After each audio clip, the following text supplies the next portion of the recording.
meteorologist Jason Caterina in the WTIC Weather Center. Wall Street, the Dow up 350 points. The Nasdaq's up 87, and the S&P is up 31 points. For these stories and more, go to WTIC.com. It's 3:06. I'm John Silva. WTIC 1080 News. Whether you own a local business or a global. And I'm hoping to get you a laptop, so this way you'll have access to the call screener from there. I thought, we were right. I have to get a separate laptop for that. Yeah, because it's got to be a corporate laptop. You can install the software on your personal one, but I sure as hell want it. To let you connect to our network remotely as if you were here in the building. Oh, okay. So I guess you have to send it to me then. Yeah. Okay. So we might just wait till you come up for election week. Gotcha. And I'll have it set up, and we can go over how to use it and stuff like that. It's easy. Okay. Best prices. That's why only. Damn, you already heard about that? I was trying to keep it a secret. All you discount on. Well, I was talking to Janine today before she left. Oh, okay. Because I told her about how I was trying to get one for you. Oh, okay. She's like, well, he's hoping to be up here for election week, so. All right. Because Lowe's knows pros. Valid in-store only. More terms and restrictions apply. Visit Lowe's.com/terms or Pro Desk for details. 1 minute. All right. Hi, I'm Joe with SimpleSaleUSA.com, and I buy houses cash. If Speaking you of which, own a I house still wanna- and want to sell it I'm fast still at a buzz fair it. price, call me at 203-896-40. You know that candy corn? You can pay cash and close in as little as 7 days. I buy houses in I'm Wilfred Brimley, and I have diabetes.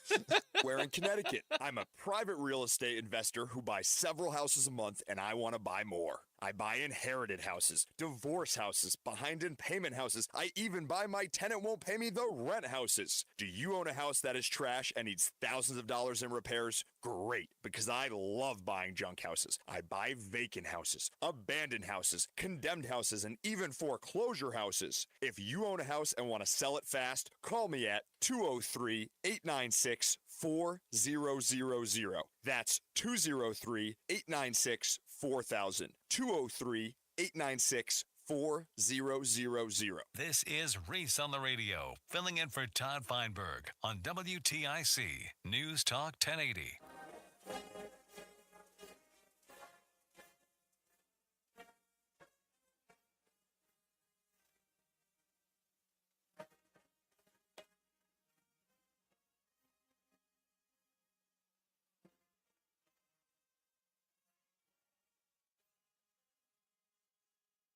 Yesterday, you said that you endorse Israel proactively defending itself by hitting Iran's nuclear sites, which is something that President Joe Biden does not endorse. Do you not feel like this could lead to a likelihood of an all-out conventional war between Iran and Israel? And Did this white chick do this interview holding a Stanley? in his assessment? Probably. The idea of allowing Like, oh my God, you said this, but like, oh my God. idle, theocratic, unstable dictatorship that is desperate to avoid being overthrown by its own people to develop nuclear weapons is about the most dangerous and irresponsible thing that the world could ever allow. And if Israel were to stop that genocidal, theocratic, unstable government from acquiring nuclear weapons, it would be a gift by the Jewish state to humanity.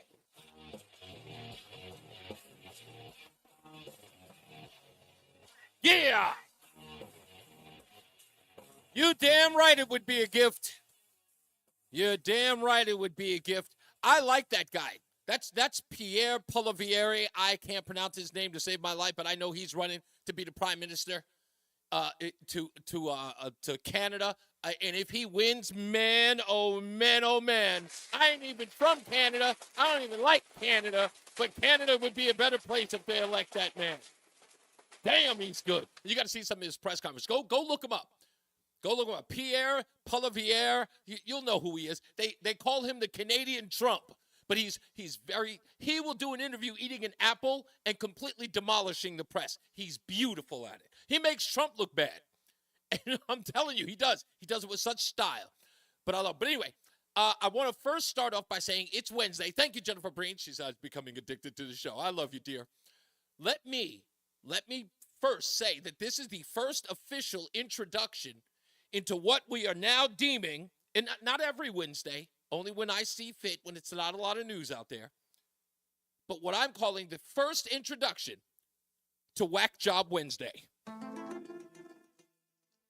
It's only right. Yes, that's right. The theme to X-Files for Whack Job Wednesday. What did you think the theme music was going to be? So I want to thank all of you who contributed last week. If you wish to take part in it today, we're doing all day, Whack Job, Whack-a-Mole theories. I don't care if it's QAnon. I don't care what it is. I want you to call me and give me your crazy conspiracy, even if it's off the cuff. It doesn't have to be political. It doesn't have to be any of that stuff. It could be about UFOs. It could be about aliens, whatever it is. And you want to pepper that in with the regular conversation today, please do. Just call up 860-522-WTIC. And new callers, please, don't be shy. This stuff is for you. You've got some stuff that you got, roaming around in your basement that you have held on to and you never told anything about. You've got some alien abduction stories. I want to hear them. I'm only kidding. No, I really do want to hear them. I'm only kidding if you think I'm mocking you. I'm not. I love that film, Conspiracy Theory, with Mel Gibson and Julia Roberts. It's one of my favorite films. Not on a top 10 list or anything, but it's one of my favorite films because of all of the stuff, the conspiracy stuff that's in the movie that the character Jerry talks about. And it's just an entertaining film from that level, or on that level. So if you'd like to do that, please call us up and give me your conspiracy theories all day. We already got some phone lines popping up. We'll get to those in a second, but I got to get into my own opening monologue, which is real quick, real brief. Folks, I think the media is finally coming out and telling us that the Biden administration all out sucked. I think that they've finally come to this place where they can admit to the rest of us that the Biden administration, the presidency of Joe Biden, was straight garbage. I know no one is talking about that, but they were talking about it in talking about the candidate, Kamala Harris. I know you didn't miss this, folks. I am not more astute than you. But in the event that you did, let me help you. Let's get to our audio sound bites. This is Kristen Anderson. She is a Republican, strategist. And then there is Molly Ball from the Wall Street Journal. Both of these women were on CNN at two different times, talking about Kamala Harris giving interviews, this media blitz that she's been doing. Going to 60 Minutes, going to The View, going to Stephen Colbert, going to Howard Stern. And one thing has been happening on several of those four interviews. People are asking Kamala Harris about what is she doing that's different. The most prominent of all of them was when Sunny Houston, I'll explain to you why I say her name like that. Sunny Houston asked this of Kamala Harris yesterday. You might remember. It's everywhere. What do you think would be the biggest specific difference between your presidency and a Biden presidency? Well, we're obviously two different people, and we have a lot of shared life experiences. For example, the way we feel about our family and our parents and so on. But we're also different people, and I will bring those sensibilities to how I lead. Now, it's already established that she is a dum-dum. She says, first of all, we're different people. Then she meanders on about how they care about their families. Wow, how different. Than the rest of us, care about their families. And then second of all, we're different people. But this is a question everyone is asking. Why are they asking it? For two reasons. They believe that Kamala Harris is the change agent, right? She's not an old white man, right? She's a young, allegedly black woman. So with that, how are you different from the Biden administration? You got to ask yourself, why do they keep asking that? She was a part of the Biden administration. What do you mean, how are you different? But the reason why they're asking is because they've always known that this administration was garbage. And how are you going to convince us to literally bring in the number 2 into the number 1 position if you were part of a horrible campaign. That's the whole reason why everyone's upset. So now let's get to Kristen Anderson. Kristen Anderson on CNN, a Republican strategist, said this in that response. I agree with you that I was surprised she didn't have a better answer because it's an obvious question. It is one of the central questions of this campaign right now. If voters are frustrated with the status quo, what would be different? And it's also a little baffling because she does have a good answer. You could very easily say, look, I don't want to be in the business of bashing the guy with whom I've served for the last 4 years, but clearly there are some things I do differently because I've proposed some policies that would be new under my administration. And she could immediately pivot to things like home buyer tax credit and so on and so forth. She does have a list. She does have some things. And so it is just wild to me that she wasn't more prepared. And this really speaks to the peril of having been, I think, kind of sheltered in the campaign for the last couple of weeks. And now it's wild to her that she wasn't more prepared. Here's Molly Ball, Wall Street Journal, also on CNN earlier in the day with Dana Bash, saying this. I'm surprised, frankly, that she doesn't have more to say about this, given that she and her campaign know that this is one of the main questions that voters have about her. And one of the main things she's been trying to establish as part of her candidacy is the idea that she would represent a break from the past 4 years, and to not be able to come up with something to say in that moment. She continues to not be particularly nimble on her feet in a lot of these interviews. And this is a very obvious question that gave her an opportunity, frankly, to differentiate herself in a way that would have made news, that would have answered, I think, the curiosity of a lot of voters who want to know how she would lead differently. And she's not very specific in laying that out. And she can't point to a decision she would have made differently. Yeah, because she wouldn't have. Or she has no clue. Now, again, I'm going to go right back to the same thing that I've been browbeating, okay? I am beating this dead horse to dust. Her campaign knows she's going to be asked this question. It is central to her campaign. Central to her campaign. She is trying to differentiate herself from Biden, even though she is an incumbent and his vice president. They know that people will not vote for her if she's more of the same, when they know that polling data suggests that she be different or distinguish herself from her boss. She can't do it. So what is her campaign doing? Has anybody figured out any way to jujitsu this? Huh? Has anyone found a way to put a Ginzu knife to her and Joe Biden? No. No matter how many times the question is asked, do you know who they leave to come up with a new answer? Kamala, the dumbest candidate on earth, Harris. Nobody on her team is prepping her for a better answer. And she's on a media blitz. And after each one, no one is nudging her and going, hey, if you get asked that question again, say this. Everyone's coming out when she walks out and they go, hey, how did I do? And everybody goes, yay, bravo, you were fantastic. Kamala, are you kidding me? You had Sonny Houston, Houston eating out of your hand.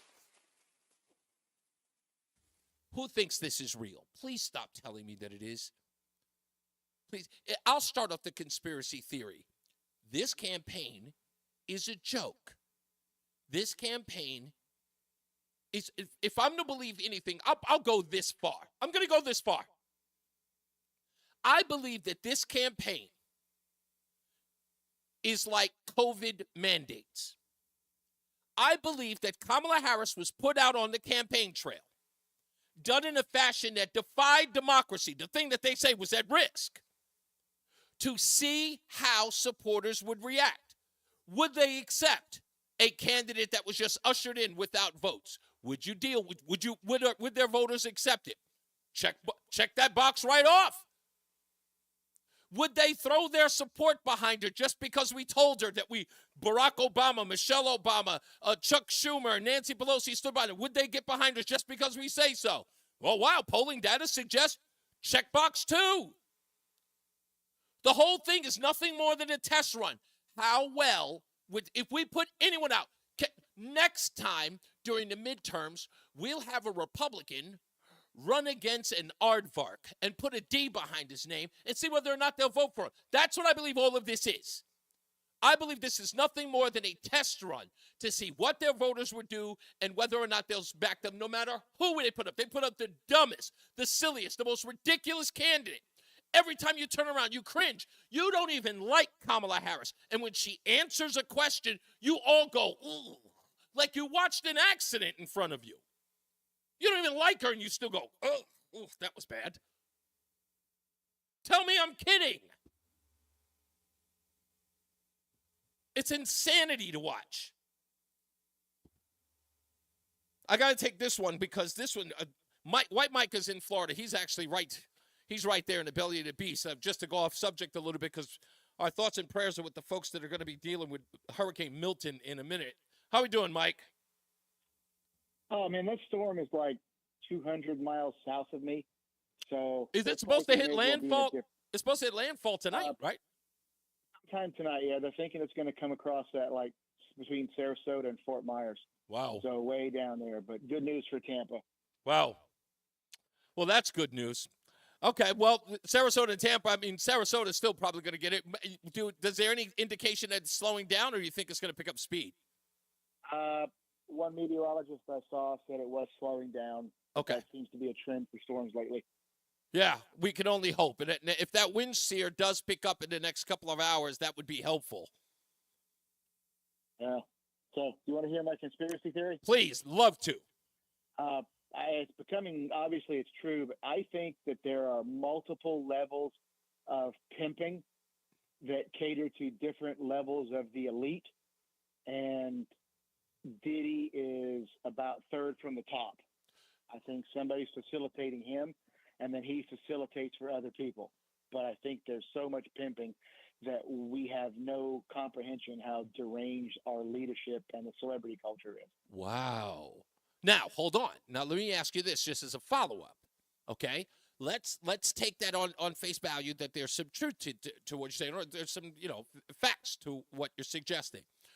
Do you think that the Justice Department is doing a little bit of, like, house cleaning here because of it, or did he, fall out of favor for some reason, or was it used as a ruse to say, hey, look, we're on top of it, and we're using him as a sort of sacrificial lamb to appear that this isn't happening because, we got rid of a bad guy? Well, it's a honeypot. It's just this one's our honeypot. Oh. The FBI was running Diddy, and that's true. They get those tapes, and they can use that for influence. I mean, if politicians are there, if business people are there, if record labels are there, they can control everything because they have video of, let's just say, Clive Davis, right? Cornholing Justin Bieber, right? How much power is that for the ultra elites to tell the record labels and the entertainment industry what kind of garbage to put out to brainwash the people? That's a good conspiracy theory. And it isn't far-fetched. I think that this one, Epstein was pretty smart, and Clinton kept his nose clean, so they had deniability. But Obama is partying supposedly with Diddy and his people. Right. And that's not a group of people that's known for being discreet or keeping secrets. This is true. I don't think there's any way Diddy's going to do 50 years. He's not going to. He's going to take it. He's going to roll over. So I think. You think? Wait, whoa. Hold on. Okay, so we're going to prognostication here. You think Diddy rolls? You don't think that? Because I'm sorry, I'm going in the opposite direction. I think Diddy goes out Epstein style. Well, yeah, that's what I'm saying. I think Diddy is letting him pretty much know he's going to talk. He lived too good a life, too opulent. So they're going to Epstein him before he talks. If he can't do it, if he talks and this takes down the entire Hollywood music industry, it takes down Obama and whoever else is there and movie moguls, and America loses its entertainment industry because it's revealed to be modern day Sodom and Gomorrah. Yeah. I mean, we all know it is, but this would be proof. If we had video evidence that they molested Justin Bieber when he was 9 and pimped him out his whole life, and then we understand why Justin Bieber is the way he is. Have you seen the kid? I have. Maybe Aaron Carter. Aaron Carter hung out there. Yeah. It's funny, I was thinking about this, and I saw this article right before the show, that Piers Morgan had apologized to Jay-Z and Beyonce because of his interview with Jaguar Wright, a former R&B singer. Mm-hmm. The interesting part about it was that I thought that Piers Morgan had apologized because Jay-Z and Beyonce's lawyers or someone had gotten to him and said, hey, we'll sue you for that interview. But it wasn't that. They never, ever said that they were suing Piers Morgan or they were suing Jaguar Wright. They just feverishly denied the claims of Jaguar Wright. And I went, no. If she said something that was defaming, 1 minute, you go after her, you sue her to pieces. But they stayed away from that. And I found that interesting. I found that incredibly interesting. Maybe the CEO of his network. Yeah. You know what? Good point. Thank you. Hey, thank you, Mike. I got to take a break, buddy, but good start off to the conspiracy theory. I will say that. All right, we'll take your conspiracy theories and, of course, your phone calls when we return. It's Reese on the Radio on NewsTalk 1080 WTIC. The law firm of Brown Here, Clip. Scott understands that divorce can be intimidating, and the decisions you make today will impact your life forever. Divorce It's all a simulation anyway.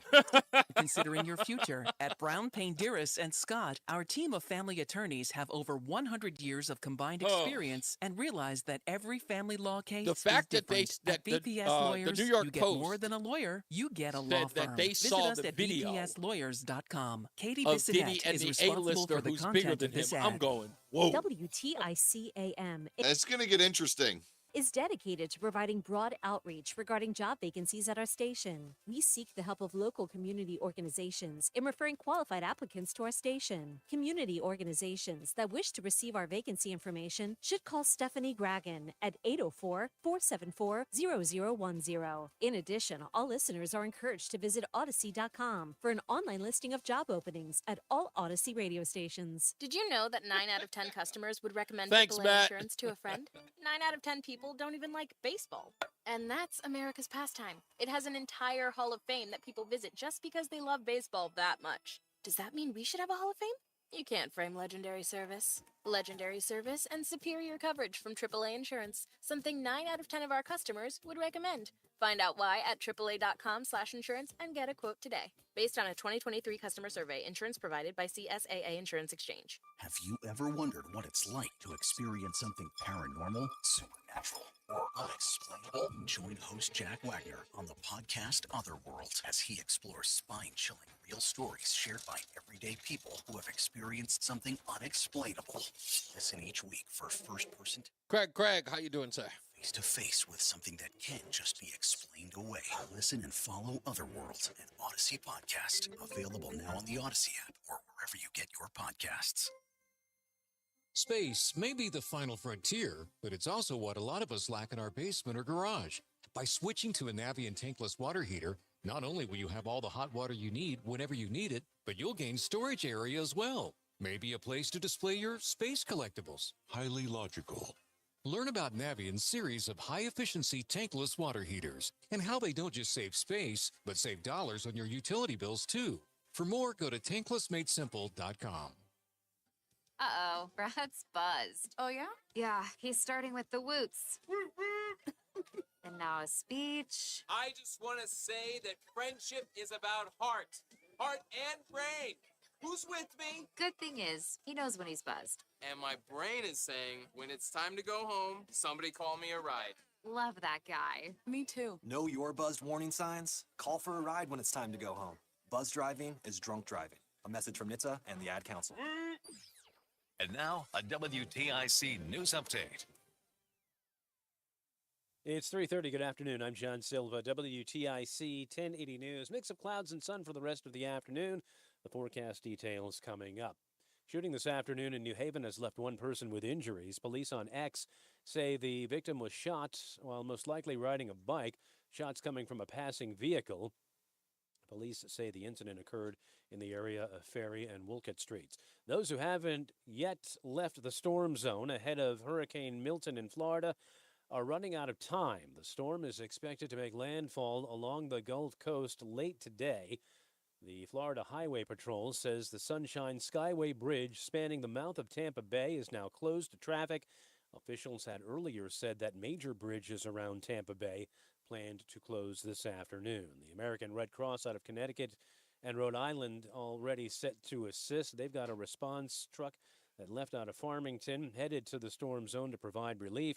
Officials on Tuesday said one of the primary missions is getting people shelter who will most likely need it. Fundraiser tonight for victims of Hurricane Helene in North Carolina. Bears Smokehouse Barbecue is behind that effort.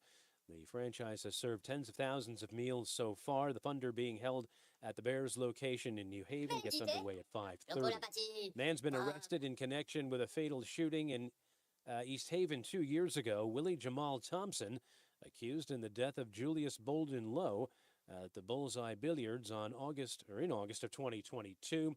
2 others were wounded in that incident. And police in Ansonia have arrested a man on child pornography charges. 27-year-old Michael Bernal is charged. He turned himself in on a warrant following a lengthy investigation and now faces charges of possession, enticing a minor by computer, and risk of injury. WTIC News Time is 3:32. Now the forecast. For the rest of the afternoon, it'll be partly sunny, pleasant temps, the high 66. Tonight, clear to partly cloudy, breezy, the low down to 44. Mostly sunny, breezy, and cooler for us on Thursday. That high of 61 will feel quite cool with that northwest wind at 10 to 20 miles an hour throughout the day. Friday, plenty of sunshine. It'll be milder, the high up to 68. And Saturday, sunny, breezy, beautiful start to the weekend, the high of 72. I'm meteorologist Jason Caterina in the WTIC Weather Center. From the WTIC 24-hour traffic network, any road work that's left over should be wrapping up within the next half hour or so. Only problem we see out here is down in Groton, 95 South, between exits 88 and 87. Got the left lane taken out there due to a motor vehicle crash. For these stories and more, go to WTIC.com. I'm John Silva, WTIC 1080 News. Hey, it's Tom Chaddock. Thanksgiving is coming fast, so while you're counting your blessings, why not add a thankful 30 to the list with Awaken 180 weight loss? You could drop 30 pounds by Thanksgiving, or even 40 if you have the same results I had. I dropped my first 30 pounds in under 6 weeks, and after that, I was off to the races. Imagine this. While the rest of the country's fighting over the new president at the dinner table, you're sitting there feeling lighter, more energetic, and adding some positivity to your table. Forget inflation. Deflate your waistline instead. I'll tell you this, if Tom Shattuck could drop 80 pounds with Awaken 180, I know that you could do the same. I'm certain you will reach your thankful 30 by Turkey Day. Awaken 180 is simple. It's all laid out for you, and $0 going to Big Pharma. No medications involved with Awaken 180 either, which is one of the reasons I chose the solution for weight loss. Be thankful this year by dropping your 30 pounds and do what we did. Make your consultation today by calling 844-346-1800 or do it online at awaken180weightloss.com. This is the story of the one. As a facility technician installing a new welding station, he knows getting the ventilation right is critical for safety. That's why when questions arise, there's Grainger. Grainger offers detailed technical product information online at his fingertips, so it's easy to find what he needs. Because when it comes to safety, having answers means he and his people can breathe a little easier. Call, click Grainger.com, or just stop by. Grainger, for the ones who get it done. If you see me stopped in the McDonald's drive-thru, just staring at the menu with my "what should I order" face, don't interrupt. It's the most important decision I'll make all day. And what could be better than 2 of your favorites for $3.99? Like the McDouble, McChicken, or 6-piece McNugget. So stop in for twice the delicious. Price of participation may vary. Cannot be combined with any other offer. Single item at regular price. We all hear the radio ads about the IRS. They tell you to be afraid, to be scared, and they try to frighten you into calling. I'm not here to do that. Tax Relief Advocates is different. TRA is here to tell you that if you owe money to the IRS, whether it's $5,000, $50,000, or $500,000, we have a solution. It doesn't matter if you're sitting in your car, at work, or with your kids. No matter where you are, call now. 800-575-6481. Don't lose hope. TRA can eliminate or reduce what you owe. 30 seconds. Generous programs are now available that can give you a fresh start. I just play P. Diddy songs coming back from every break. Fix their IRS problems. We have over 1,000 5-star reviews on Google. Why and not? A+ with the Better Business Bureau. You don't need to be afraid of the IRS any P. Diddy and Bieber all afternoon here. Oh, let's go. Spinning the hits. Let's go. Or call 800-575-6481. According to Spotify, it may be the last time we ever hear. 575. Pretty much.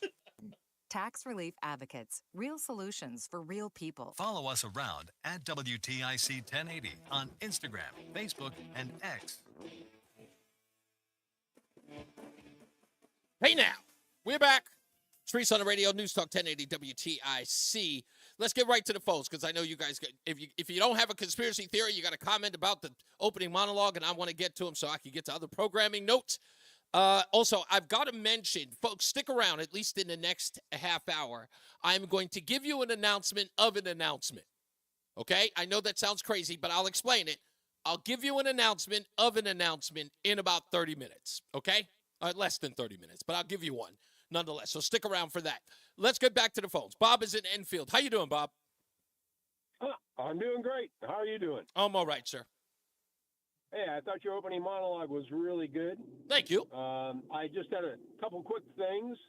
Trying to win some representation in the state of Connecticut, I would encourage your audience to give a donation, small donation to George Logan in his district, and Matt Corey for Senate.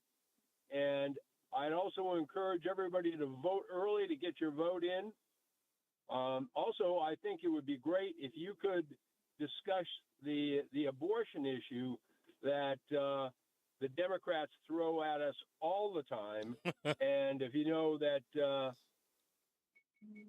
they're doing it this time in the Congress race against George Logan. Yeah. And there has to be a much better response from the Republicans regarding the abortion issue. In Connecticut, it's not so much of an issue, but it is an issue across the country. It's being used as a cudgel. Yeah, of course. It's being used as a cudgel, even though it's not an issue in Connecticut because the legislator's never going to vote it down anyway. But yeah, it's a good point. Yeah, of course, I can address it. Like I said, I definitely will address it, and we'll talk about that in a little bit and in due course. I promise.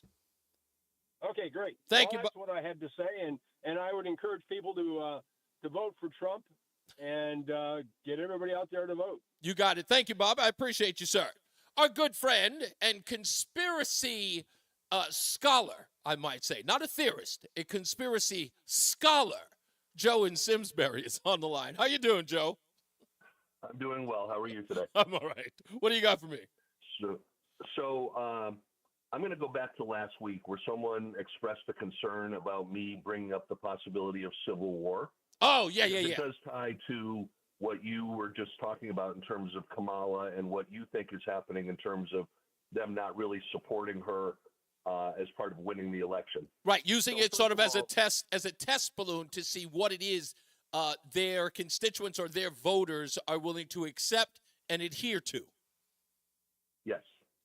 So, first of all, I'm not for having a civil war. I'm not an idiot. But in the event of a civil war, I'm not really afraid of the 81 million Biden voters. Because half of them are dead, and the other half don't even know what gender they are. Okay, fair point. First of all, that's an unfair fight, according to those statistics, which is you're so accurate on that. It's true. Like we're actually dealing with things that don't exist. It's like fighting against the Tooth Fairy and Santa Claus. Yep. But I have 5 things. I'll go rapid fire here. The first one relates to what I just said about what your prediction is. Mm-hmm. I feel that Kamala winning, I think that they are not really supporting her. Okay. Because they know she's going to win. And if she wins and she was that bad, it's going to break America. Because I think, and I'm going to list the other things where I think that they would just love to have, maybe it's not a civil war, but some sort of pushback here. Okay. So the next one, and these are all things that people have said. I'll go fast. Putting Trump in jail. Okay. I think that would create a civil war. Okay. And they've said it. Right. Trump, now this is one, Trump actually winning the election and making the move to remove criminal illegal immigrants. Right. I think that could lead to a civil war. And as part of that, I would love to know where all those weapons are that we made a big stink about in the Obama administration when they were loading up the IRS agents and other people that didn't need to have all those ARs and all kinds of other weaponry beyond a simple handgun. Right. So that's a conspiracy. Another pandemic, and right now they are kicking up the Marburg and bird flu discussions. But the thing about the pandemic is they have said mandatory vaccinations. I will be involved in a civil war if they do mandatory vaccinations. Excuse me. Right. Because you think that after what we just went through. Right. The mandatory vaccinations would be them coming to your home. Yeah, or us going to camps or not allowing us to buy food or travel or anything. They have said this very clearly that next time they feel there needs to be mandatory vaccinations. Yep. And then the last one would be they have said this. She has said this. Mandatory gun buyback. Yeah. So these are things that I believe could lead to a civil war. And I believe that any one of these, maybe the first one, Kamala winning, would be the one that would least have the chance of doing it, because I think it would wake up a lot more people and they would be thinking, well, we won't ever let this happen again. But by then, like Elon Musk said, it would probably be too late. Right. But I think the other ones, the criminals, illegals are not going to sit back and allow the U.S. government in any form to come and take them away without a fight. You know, you're going to vaccinate me against Marburg or bird flu after what you just did with COVID vaccines? I don't think so. I mean, don't get me wrong. I'll say this, Joe. Every one of those things are feasible, or at least in this administration, it's feasible for them to try. But you're 100% right about it could spark something. And it's not like there's somebody sitting idly by waiting for the government to do that. But you're right. The ramifications of such actions could get people to rise up. And all you need is one. All you need is one. In fact, I think the statistic is all you need is 3% of a population to start a revolution. And that's a considerable amount of people. If you look at the people who have pushed back against some of the things that's happened under this regime, if not the one before it in the Obama administration. Let me move on, but I like every one of them. I want to expand on them with you, so always call back, Joe. I like that. Every one that you drop down, we need to spend a little bit of time on. Let's go to Matt in Bristol. How are we doing, Matt? Hello, Mr. Hopkins. How are you doing, sir? I am doing great, sir. Good. I'm in line at Dunkin' Donuts. So I'm going to do two conspiracy theories. Okay. So one, maybe the Democrats don't want Kamala to win because they know Trump's policies are better, and they want Trump in, but they can't say they want Trump in. Okay. That's a good one. All right. Second, now this one's a little out there, so don't think less of me. I think Bigfoot's real. Matt, okay? Matt, listen to me. You're in good company, sir. I believe he's real too. Now let me make this perfectly clear. I don't know if it was Bigfoot, but I saw something very big and very tall that should not have been where I saw it. Now, it could have been just an ape or a gorilla or something, possibly, but I saw something that should not have been where it was. Right. It was Khloe Kardashian. Yeah. Oh, and by the way, by Kamala's standards, I could be a guest host for you because we're not the same person, but we both had parents who love each other. Both men, and we're both Trump supporters. Right. But we're not the same person. So I could actually be the co-host. I could guest host for you whenever you want. That's right, and you can bring policy change to this show, but you don't have to tell anybody. Not till after you subscribe. Exactly, 100. Exactly right. Thank you, Matt. And by the way, the Khloe Kardashian comment, just for anybody who was like, gosh, why would he say that about Khloe Kardashian? I want you to think about this, okay? Think about this. It's Whack Job Wednesday, all right? So it's permitted for me to say this. Kim Kardashian, Kourtney Kardashian, Kylie Jenner, all the other daughters of this family are about 5 foot something. Out of nowhere, inexplicably, Khloe Kardashian is 9 feet tall. How is that possible?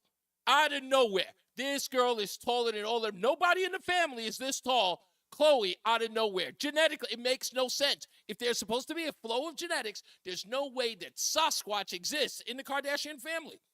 So, I mean, I call her Sasquatch, but, I also call her OJ's illegitimate daughter. That's just me. People say it's not true, but, come on. Seriously. Everybody's 5 foot something, and this one comes up, and she's like 8 foot tall. When she was married to Lamar Odom, I swore that during their honeymoon, she dunked on him. 860-522-WTIC. Let's go to Fred in Middletown. Hello, Fred. Hey, so my conspiracy theory is that John Hinckley Jr. was not there to shoot Reagan, but rather to shoot James Brady, which he did. Reagan was struck with one bullet, which ricocheted off of the limousine. That's why it was called the Brady Bell. Wait. Ho. This one's a deep one. I've only got 3 minutes. Wait a minute. Yeah. You think he was there to shoot James Brady? Why? Yes. For gun control legislation, the Brady Bill, they didn't actually want to whack the president. He was a total, Hinckley Jr., total Manchurian candidate. Yeah, if you look into his background, I don't have the data. I don't do facts and figures. But he comes from a deep CIA line, You think he's MK Ultra? Yes, absolutely. There's MK Ultra involved, and he's absolutely. It hadn't occurred to me. Someone pointed out to me, and then I said, "Yeah, that's so obvious." Now, I never fired a gun, so I don't presume to any expertise. But he's, to my eye, once it was pointed out, he's obviously shooting at James Brady. And then, like I say, Reagan was hit by accident. Bullets flying, anything can happen. Yeah, but there was no intention to shoot Reagan. That's it. Okay, you know what? Now I got to relive that whole thing. No one's ever brought that to my attention that he would. I'm thinking because, of course, the obvious guy. It's Ronald Reagan who's there. How do you miss that? And with everything we know about assassinations, it's always it's the big guy. Right? You don't even think that, inadvertently you were there to get sort of like an unnecessary actor in all of it. And Brady does get hit. Does Brady get hit in the head? A bunch of times. He catches most of the lead. Yes, he does get shot the most. And he was the most. And it's funny because Hinckley never talks about. He wasn't a Secret Service agent. That's an interesting point. Okay, you know what? Now I got to look at the whole thing again. Because I tell you that shooting has always confused me for one reason, is because I never catch where Hinckley fires the gun. I only see the aftermath of the shooting. So now I got to watch this video again. I got to watch it short. I got to watch it closely. Ooh, you know what? Really? This one's my favorite so far. Yeah, and the person who pointed out, it wasn't William Cooper or Alex Jones. It was just somebody, just a mechanic, actually. Now, about P. Diddy. Yeah. Not only knows what that's about, but for example, I didn't realize the Obamas hung with him. I could imagine everyone does. Taylor Swift did, but so that could be they could be sending, maybe Barack and Michelle aren't, staying between the lines, and so they're sending a message, that we can take any of you down anytime. You probably don't remember by name Gary Condit, a congressman. Yeah, of course I do. Are you kidding me? Right. Gary Condit is very early in my radio career. Oh, okay, excellent. Gary Condit, I remember. I followed that story. Listen to me. I was a hawk for the Gary Condit story. I can tell you things about that story you wouldn't believe. You're a groupie on that. Oh, totally a groupie for that story. I got to take a break. Red, guys, we bring up Gary Condit. I'll talk about that. I'll tell you about that, how I ended up in the Washington Post because of Gary Condit. We'll get into that when we get back. More news, more views than you can shake a stick at, and, of course, your phone calls. It's Reese on the Radio on NewsTalk 1080 WTIC. Take a moment and oh my goodness, really Gary Condit! But oh you didn't man, because your foot, leg, or back pain got in the way. Hi, this is Mike with the Good Feet Store. Well, you're not alone. We hear it all the time. Folks are fed up with living with pain that's keeping them from doing what they love, and they look to us at the Good Feet Store for a solution. And that's why we're here, to help get you back out there. Good Feet arch supports, which you can only get at the Good Feet Store, are designed to alleviate and even eliminate foot, knee, hip, and back pain. Plus, they provide improved balance, more comfort, and, well, just a better life. We'd like to help you turn your pain into possibilities with a free fitting at the Good Feet Store. You'll be personally fit by an arch support specialist, and you'll get to walk around and see how Good Feet arch supports feel. Then you can decide if they're right for you. For over 30 years, the Good Feet store has been helping people get back to doing the things they love without their feet getting in the way. Stop in today at the Good Feet store in Avon, across from Whole Foods, or visit goodfeet.com. Whether you own a local business or a global one, you know that these days, generating growth is a challenge. By teaming with Bank of America, you'll not just stay ahead of the curve, you'll move it. With access to experts, award-winning insights, and business solutions so powerful, you'll make every move matter, locally and globally. Visit bankofamerica.com/banking for business to learn more. What would you like the power to do? Copyright 2024 Bank of America N.A. Lowe's knows that to win the job, pros need the best prices. That's why only at Lowe's, MVP's Pro Rewards members can get a volume discount on eligible orders as low as $1,500 at the Pro Desk. That means you get the prices you need to start any job, small or large. Because Lowe's knows pros. Valid in-store only. More terms and restrictions apply. Visit Lowe's.com/terms or Pro Desk for details. Men, here are some statistics about erectile dysfunction. First, half of men over age 50 have it, with even more of us affected as we get into our 60s and beyond. ED can also impact younger men, even in their 30s, which makes it one of the most pervasive conditions in medicine. This is Dale for Northeast Men's Health, and statistics are one thing, but it's the emotional toll on relationships and the impacts on a man's confidence and self-esteem that are the true tragedies of erectile dysfunction. This is why you need to get treated for your ED, but where you get treated is just as important as getting treated, because who you trust for your health care is critical. At Northeast Men's Health, men's sexual health is our focus.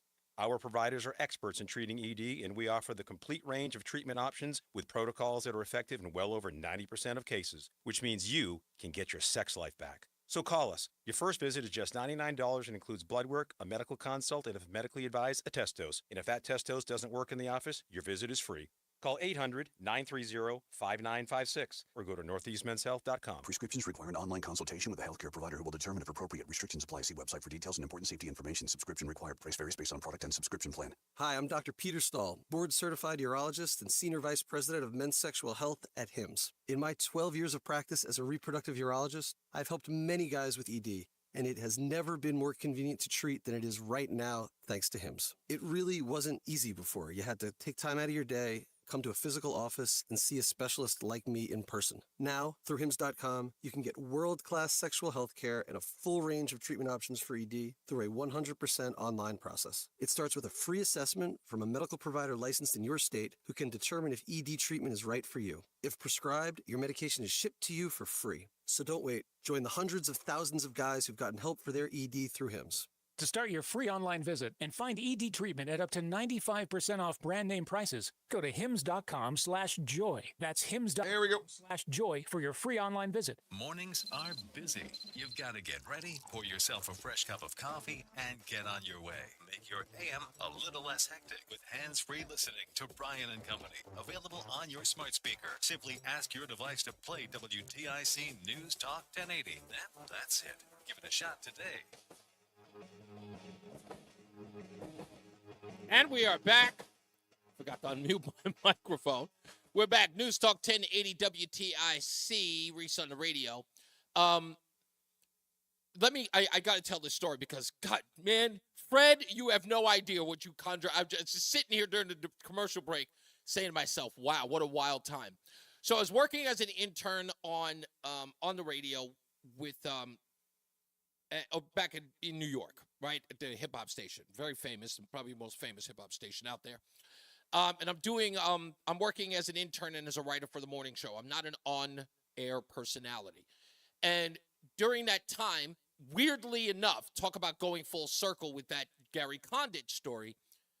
Gary Condit story was happening at the same time Jennifer Lopez had released an album that she had done with the rapper Ja Rule. The song was called I'm Real. What was the controversy? The controversy was in that song I'm Real, Jennifer Lopez talks about her breakup with P. Diddy. And the line in the song goes, people ask me what's the deal with you and so, P. Diddy. I tell them N-words, mind their biz, but they don't hear me though. And we had started an uproar that said, as a Latina performer, using the N-word in a song that was going to predominantly be heard and played on what you would consider white or top 40 stations was offensive, and it wouldn't be tolerated by any other person. It was a white artist who said that, again, people were making the argument that because Jennifer Lopez is Puerto Rican, that she should be allowed to use the N-word in the song. We didn't think so. So we originally, as a show, was going to go down to 30 Rock, across the street from the Today Show, where she was performing, to push back on this, to hold a protest. But the host of the shows, they ended up backing out.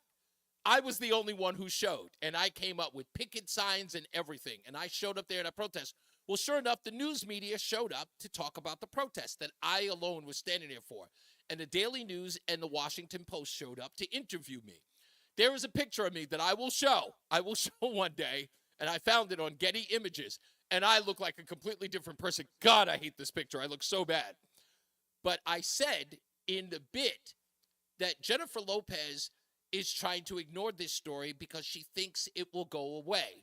And I said, quote, and this is in the Washington Post article, I said, Gary Condit thought his situation was going away, but we know how that turned out. And that's the first time I had ever mentioned Gary Condit on any platform. And I was so involved with Gary Condit at that time because that story, the death of his staffer, was one of these things that dogged him forever. There were so many investigations into his case. I watched that story like a hawk. So, in fact, I hear that Gary Condit's son is in politics now. I don't know. I think so. I just heard his name or saw his name come up not too long ago. Let's get to our first check of traffic live with Mark Christopher in the BPS Traffic Center. There you go. Used to have it little, now I have a lot. That's actually, to be honest with you, that is the best song she's ever done. I liked your stuff with Jarul too. Yeah, well, that stuff? I was the public relations guy. I was the PR guy for the guy who produced those records. Really? Yeah. I used to be in public relations for a little while. It was my. Well, you've done it all. I was DMX's PR guy. I used to do public relations for DMX. Yeah. There, that's the song. Joe Rule, man, he was like 5'2", but he had sounded like a big strapping very dude. big voice. Yeah. Yeah. That was the era when every rapper had a what do you call it? A bandana wrapped around his head and wore no shirt. That's right. Everybody was Tupac. Well, everybody was, that was, and they're all in their 20s and they're all jacked up and early 2000s. Even I was jacked up in the early 2000s. Hey, if you're heading into Hartford, no. You're clear. Into Hartford right now, Reese southbound 91 delays 33 down to 32 A and B, and again down by exit 28, a little slow there. Northbound 91 is doing well. Cromwell through downtown up into Windsor. If you're westbound 84, you're going to see delays approaching the Bulkley Bridge to 47 Sigourney. 84 eastbound a little tight between 46 and the tunnel. 291 384, that looks good east of the river. 2 eastbound moving well, Glastonbury to Marlboro. 9 northbound slowing Harbor Park to the Aragodi Bridge. All right, I'll be right back. In Middletown. All right. 84 eastbound tight by exit 18 in Waterbury. Westbound 84 slows 22 into the Mixmaster in Waterbury. 84 eastbound Danbury tight 3 to 5. And again, 84 eastbound slowing by exit 11 in Newtown. If you're traveling into New Haven, 95 southbound delays 46 down to 44. Traffic and weather together on the 8s WTIC News Talk 1080. Please visit peterlbrown.com for roofing, siding, windows, and doors. WTIC weather. Well, the rest of today, partly sunny, pleasant temps, the high 66. Tonight, clear to partly cloudy, breezy, the low down to 44. Mostly sunny and quite breezy for us on Thursday. That high 61 is going to feel quite a bit cooler with that busy northwest wind at 10 to 20 miles an hour throughout the day. Plenty of sun and less wind for us Friday. It'll be milder with the high up to 68. Sunny and breezy Saturday, but a beautiful start to the weekend with the high up to 72. I'm meteorologist Jason Caterina in the WTIC Weather Center. WTIC is 99 and throwing a year-long celebration to 100 years on the air. This is WTIC and WTIC FM HD2 Hartford. Always live on the free Odyssey app. 4 o'clock, 65 degrees in Hartford. I'm John Silva, WTIC 1080 News. Hurricane Milton has its sights set on the west coast of Florida. The clock is ticking on those who still have not evacuated the massive storm's deadly path. Tampa Mayor Jane Castor says as bad as Helene was, Milton is expected to be worse. Look at what happened with Helene.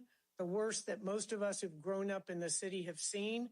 And that literally was a walk in the park compared to what Milton's going to bring our way. Hillsborough County Fire and Rescue Public Information Officers here says they are ready to respond, but there are concerns. We've done our very best to get to it.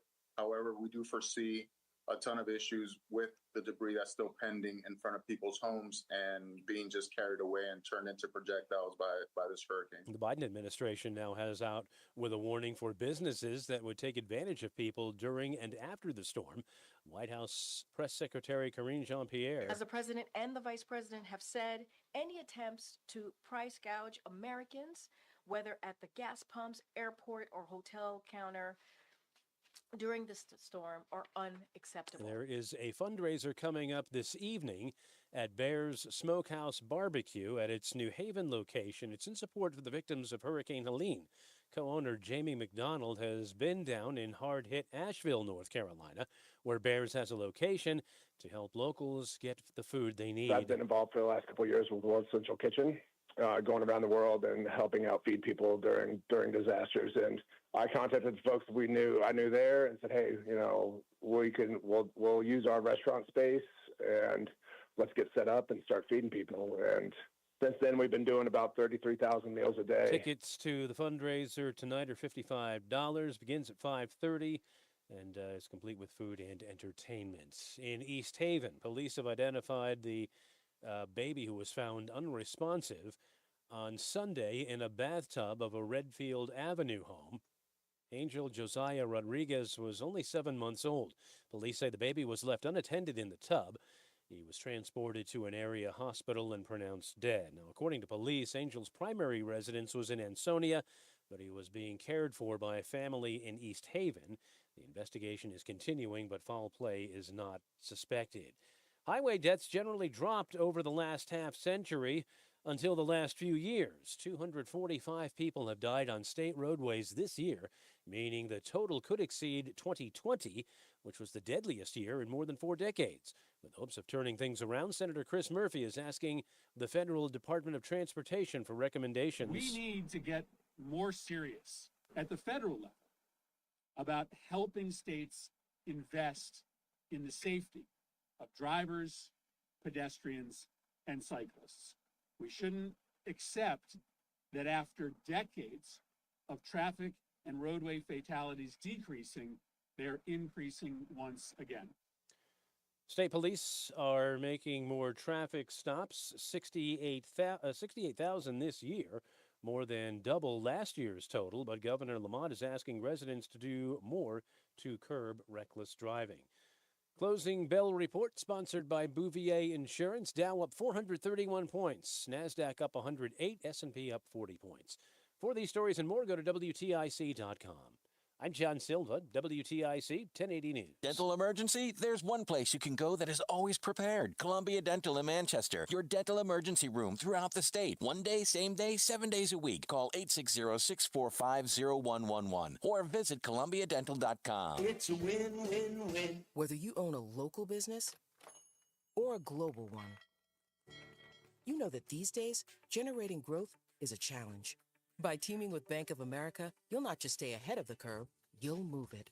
With access to experts, award-winning insights, and business solutions so powerful, you'll make every move matter, locally and globally. Visit bankofamerica.com/banking for business to learn more. What would you like the power to do? Copyright 2024 Bank of America N.A. Lowe's knows that to win the job, pros need the best prices. That's why only at Lowe's, MVP's Pro Rewards members can get a volume discount on eligible orders as low as $1,500 at the Pro Desk. That means you get the prices you need to start any job, small or large. Because Lowe's knows pros. Valid in-store only. More terms and restrictions apply. Visit Lowe's.com/terms or Pro Desk. Back, bud? Oh, yeah, I'm good. Sorry. All right, cool. No problem. Like 20 seconds. Energy, brain fog, or bloating, then your body might need a detox. Active Liver from New Nordic makes it easy to detox your body all year long without major changes to your diet or lifestyle. Active Liver is available in stores at CVS or online at Amazon. You're listening to Reese on the Radio, filling in today for Todd Feinberg on WTIC News Talk 1080. This could very well be the stupidest person on the face of the earth. Do I look that stupid? Yes, you do. The stupidest thing that I read today, folks, I actually have a little bit of audio for. Tim Walz and the Electoral College. He actually was in he was at a fundraiser with Gavin Newsom, the governor of California, talking about how he wanted to get rid of, or he thought it was important to get rid of, the Electoral College. So go to ReeseOnTheRadio.com to read the article. It's absolutely stunning what these people would do. But what Scott Jennings said on CNN captures the entire thing. Here's what he said. This is what we call bad body language, by the way. You're running to win the Electoral College, and you're out saying, well, maybe we ought to get rid of the Electoral College. Look, I think this is an indication of just how far the Democrats are straying from our norms. They want to pack the Supreme Court. Walz himself wants restrictions on the First Amendment. He's trying to throw out the Electoral College. They want to eliminate the filibuster in the U.S. Senate. Norm after norm after norm apparently means nothing to this ticket. And I think people ought to take notice. Yeah. It's astonishing that this guy, again, and what we're saying is that this is the ticket that says they're mainstream. They're the norm. They are the norm. They want to get rid of the Electoral College. And if I may be so bold, the guy who's probably the least popular politician in the world is trying to win a popularity contest. Does he really think it's that simple? Come on, buddy. Come on, buddy. That's what Dave Chappelle was like, come on, buddy. Come on, buddy. Yeah, it's actually kind of sad. Let's get our next another check of the traffic with our good friend Mark Christopher, who's in the BPS Traffic Center. How we doing out there, Mark? We're doing okay, Reese. Thank you very much. You're clear. Good afternoon, everyone. And if you're south of 91 coming into Hartford, just a little slow down 33 down to 32 A and B, and another tap of the brakes as you move down by exit 28 on the Hartford Weathersfield line. Northbound 91, easy ride, Cromwell through downtown up into Windsor. If you were on the westbound side of 84, a little slow now, approaching the Bulkley Bridge up to 47 Sigourney, 84 eastbound losing some speed from 46 Sisson Avenue into the tunnel. 291 through 84, that looks good east of the river. 2 eastbounds, okay, Glastonbury into Marlboro. Heading into Middletown 9 northbound, a little tight Harbor Park to the Aragoni Bridge. 84 westbound in Waterbury slowing 22 to the Mixmaster. 84 eastbound tight by 18. 84 eastbound in Newtown slowing by 11. 84 eastbound in Danbury, some tight traffic by exit 3. If you're heading into New Haven, 95 southbound delays 46 down to exit 44. Traffic and weather together on the 8th. WTIC News Talk 1080. WTIC weather. Up to the rest of the afternoon and into the evening and overnight, clear to partly cloudy skies. It'll be breezy tonight, quite cool with that low down to 44. Now, in the wake of a front moving through, as we head through the day Thursday, it'll be mostly sunny, quite breezy still and cooler. That high 61 going to feel very cool throughout the day with a busy northwest wind at 10 to 20 miles an hour sustained throughout the day. Friday, less wind, plenty of sunshine, and warmer temperatures. The high up to 68 to round out the week. Beautiful start to the weekend Saturday. Sunny, the high of 72. It will be breezy again with that northwest wind kicking up to 10 to 20 miles an hour. Then but the better of the 2 weekend days says Sunday will be cooler with rain, a damp and raw day with the high of 60 for us. Currently, it is 68 in Meriden, Waterbury at 63, at 66 in Hartford. I'm meteorologist Jason Caterina in the WTIC Weather Center. In 1936, Bob Steele became a junior staff announcer on WTIC. Like all beginners, he was placed on 6 months probation and was told to work on his Missouri accent. He started his announcing career reading station breaks and commercials. After 6 months, station management liked what they heard, a rich baritone voice and a genuine personality, and Bob Steele became part of the WTIC family. In 1939, Steele started the show Strictly Sports. His humor and passion for sports established him as one of the station's unique personalities. And in 1943, Bob was given the chance to audition for the morning time slot when the host enlisted in the Army. As you can guess, he got the job. The Morning Watch was eventually renamed The Bob Steele Show. It was a mixture of music, news, weather, and offbeat humor. Steele went on to be not only the most popular radio host in southern New England, but one of the greatest success stories of radio anywhere. Start your day with all the latest sports information. Matt Soroyce has updates from the Cordell and Cordell Sports Desk at 15 and 45 past every hour. Only on WTIC News Talk 1080. What are you doing this Thanksgiving morning? Join the fun with thousands of others for the 88th running of the Manchester Road Race. Whether you run or walk, you'll be part of one of the greatest sports traditions in Connecticut. You can register now at manchesterroadrace.com, and please keep in mind that net proceeds from the Manchester Road Race go to local charities. So if you run or walk but don't register, the charities lose. Please register today at manchesterroadrace.com. Do you owe $10,000 or more in credit card debt or personal loans? With credit card debt at all-time highs, Debt Relief Advocates is urgently notifying consumers of debt relief now being made available, designed to aid consumers with out-of-control credit card debt. Those who qualify and enroll for this relief program will only have to pay back a fraction of what they owe. This is not bankruptcy or a debt consolidation loan. This is a relief program that credit card companies would rather you not know about, as it ends your debt nightmare and saves you lots of money. Consumers owing at least $10,000 in credit card debt or personal loans can now take advantage of this debt relief as the cost of living skyrockets. Debt Relief Advocates has established a relief hotline for you to call to learn what debt reduction you may qualify for, so don't wait. For this free information, call the Relief Hotline at 800-525-8448. 800-525-8448. Here we go. 8448. 800-525-8448. Trust us, you don't want to ask Alexa what 10 to the power of 308 is, but you could ask her to play WTIC News Talk 1080. That's safe. Yeah. We are back. News Talk 1080 WTIC. It is 12 minutes after the hour. Folks, I just want to give you, I know this is going to kind of a long ways, but look. You know I do a Sunday show. And on my Sunday show, which is, again, it's taped. I get it. It's taped, and it's usually about the week that happened and maybe some stuff that happened over the weekend, and we prognosticate for the week ahead. But the show airs here on Saturday, okay? Or I'm sorry, on Sunday. It airs on Sunday.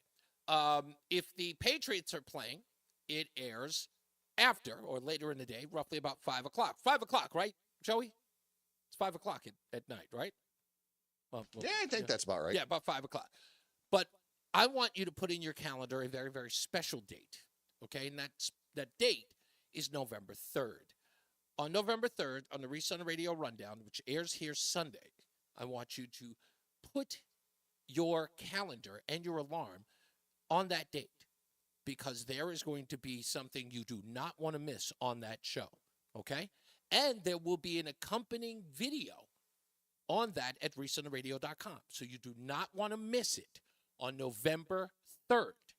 Do not miss it. That's right. It's the Sunday before Election Day. Do not miss that announcement, okay?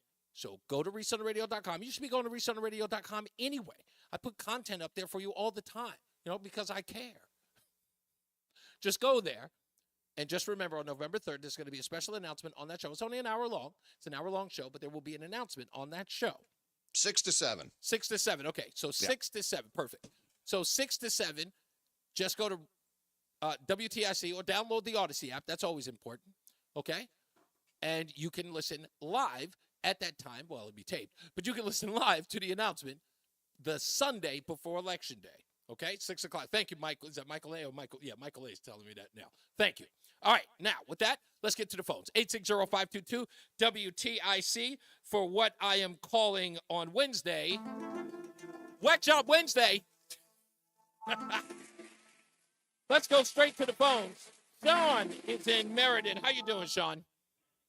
Hey, I'm doing great. I really love your show. I like the fact that you keep it real. Thank you. And I'm a no-nonsense kind of guy, and I like the fact that, you put up an opinion out there, but you then say, go check it out. Right. And I think that's great integrity.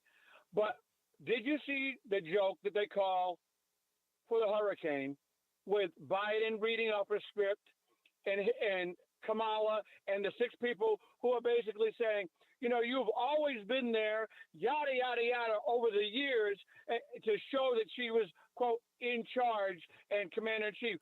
When DeSantis has been doing all this stuff for the hurricane way before, and she alleged that she had called him. Mm-hmm.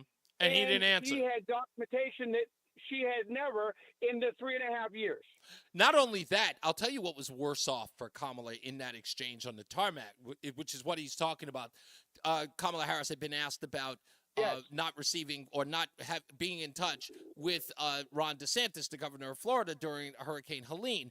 The interesting part is that what Joe Biden did thereafter, throwing her under the bus, when he was asked about Kamala Harris's lack of exchange between he and Ron DeSantis, Joe Biden says, "Oh, no, man, he's doing great. He calls me every day. He says, I even gave him my personal cell phone number and told him to call me if he needs anything." What a way to make her look bad. Now, this Zoom call that you're talking about that just happened today was nothing more than an effort to salvage what Joe Biden had already screwed up. And so it was to make her look presidential, which, again, baffles me. What, again, boggles my mind. Because, again, we've got a guy who said, "I'm not running for re-election." He is, in fact, lame duck. What other way to show the American people that she can lead than for him to step aside and put her in a presidential role, right? To just say, you know what? Right. I'm going to let Kamala Harris, to prove to you that she is my heir apparent, I'm going to let her lead. He was willing to do it for Jill Biden when he had her the cabinet meeting that hadn't happened in 11 months. If he was willing to put Jill Biden at the front of the table, why wouldn't he do that for Kamala? It's because he has no intention of putting her in charge at all. So it's a great observation by you, because that whole Zoom call went over like a lead balloon, because people could hear. If I could have thrown something at my own TV without having to pay for it, I would have. But I was so livid. My dog just jumped off the bed and go, "What the heck is wrong?" Sean, the worst part is that during the Zoom call, you can hear Kamala Harris trying to talk to her communications people at the same time, trying to get talking points. That's how bad it was. It was so staged. It was awful. And again, this is another example of them fumbling the ball. But good look on you. I appreciate it, sir. Let's go. Have a great day. You too, sir. Let's go to Barbara in Avon. Thanks for holding, Barbara. How are you? I'm great. How are you, Reese? I love your show. Thank you. Wonderful. Perfect. Just what we need. Thank you. So when I heard you talking about being a publicist. Yes. Well, I'm a singer-songwriter. Okay. And I wrote a musical, and I have a website and stuff, and I'd like to. Could I have your email address? Do you have an email address I could forward something to you? Of course. Or send that information to you. Go to Reese on the Radio. Go to ReeseOnTheRadio.com, and that's REESE. ReeseOnTheRadio.com. Just go to any one of those links there. You'll see Reese you'll see my email address anywhere you want. Okay. And just send me an email there. And let me get ahead of you on your thing. I'll tell you this. What you are trying to do in this game, if you're a songwriter, if you're an entertainer, and if you're in the business, I have one theme in anyone who's trying to get into entertainment or is trying to sell something in the entertainment space. It is not so much to have a product. You don't have to have a story to tell. You have to have a story to sell. It's got to sell tickets. It's got to sell copies. It's got to sell newspapers. It's got to sell magazines. Everybody must have a story to sell. Everybody's story can be told, but you have to have something that's marketable. So that's the most important thing when you're thinking about it. What is the selling point of your product? That's the thing to know. But send me an email. So yeah, I will. And I was just wondering if maybe I could hire you as a consultant for a few minutes and just show you what we're doing. Sure. And see. Just to pick your brain and see, just like what you told me now, see what you might. I'd love to, and I appreciate you. Like just even asking. Trust me, I appreciate you asking me at all. Your confidence in me means the world. So yeah, absolutely, I'd love to listen. So if you ask, I love the fact that you're willing to ask because you. What was the thing? Never expect a yes from someone who isn't qualified to give it. Right. So absolutely, send me the info, and I'll be happy to talk to you about it. Okay. And I'd like to say something about Kamala. Sure. If I may. Sure. you know, if somebody hired me for a job that I was supremely unqualified for, Okay. I think I would like to think I would understand that myself and explain it to people that I really probably wasn't ready for this, which in my mind would show that I was an intelligent person, Right. thinking about the greater good, Exactly. and not just my salary. It's so important to recognize, and you're right. Being smart isn't about whether or not you can say yes. It's also about being able to say no, because some of those opportunities you have to turn down. You have to be able to, being smart enough to turn them down. Correct. It's like, no, you need to know what you don't know. That's right. And I just feel like she doesn't know what she doesn't know. Because it just feels like she's always at a cocktail party. My wife actually notices something, and I put this out there because now I know that by me putting it out there, now people will watch it. But my wife noticed it, and I noticed it as well. When Kamala doesn't know what she's talking about, she can't stop moving her hands. Right. Right. So a confident person can speak to it. Like some people have repetition. Like if you watch me on ReeseOnRadio.com, I have this swirling motion that I do with my hands, and it's always circular in a forward way. It's just the way in which I communicate. I'm a very excitable. Some people say I'm Italian because I talk with my hands, but I have a circular motion when I'm trying to get a point across, and I do that repetitiously because it's just the way that I talk. But Kamala does this thing where she's almost formulating with her hands. You can almost see her hands, and it looks like she's building the lie. And she's usually laughing, and it almost looks like she's about to have a seizure. I never noticed that, but now I'm gonna be definitely keen on that. Watch her in the video when she's talking about we have to be woke. We have to be. Oh, we all have to be woke, yes. super woke. Well, watch it and watch the women around her. The looks on their faces. I know. I saw that video. She's saying it is. I would be mortified.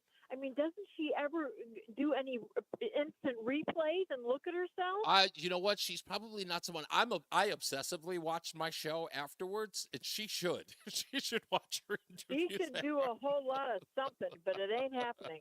Thank you. Thank you, Barbara. Much appreciated. Send that to me. Send that to me as soon as you can. Let's go to Mike in Plainville. Hey, Mike. He just dropped. Oh, okay. Never mind. Juan, East Hartford. Oh, Juan is. Hey, Juan. How are you, Juan? I am doing very well, Reese. It's been a really good show today. Thank you. A lot of entertainment today. And a lot of great points. Oh, thank you. Great points. I have two things about this Kamala thing. First, if she was the CEO of a public traded company, how long would she last there with her performances? Just today alone. I mean, yesterday alone. Forever. Forever.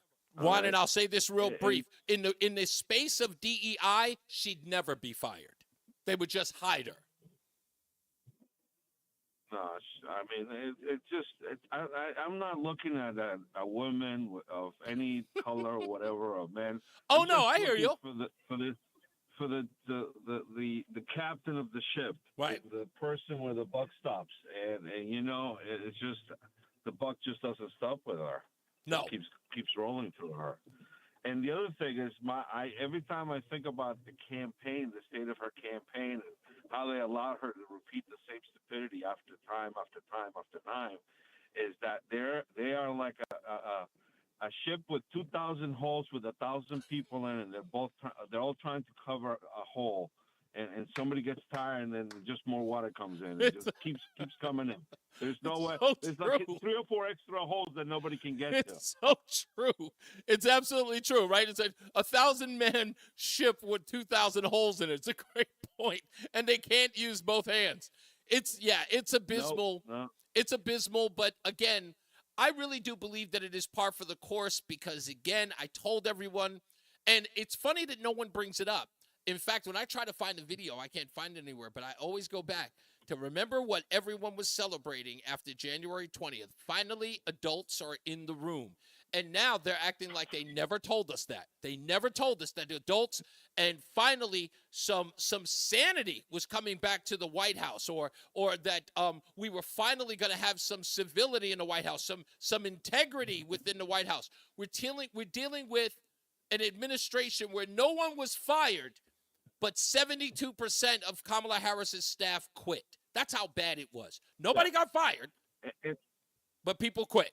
And you know, and people like CBS keeps putting their hands, their necks out on the line for them, and they just got burnt again with this 60 Minutes. No, don't listen to me. Listen to me. That it's far worse than you think over at CBS. CBS. Oh my goodness, you think what they did at CBS was bad. What they're doing to their own, the circular firing squad that is this story with the reporter, what is his name, Tony Dokable? The story with him, that's even crazier. I'm going to get into that in the next half hour.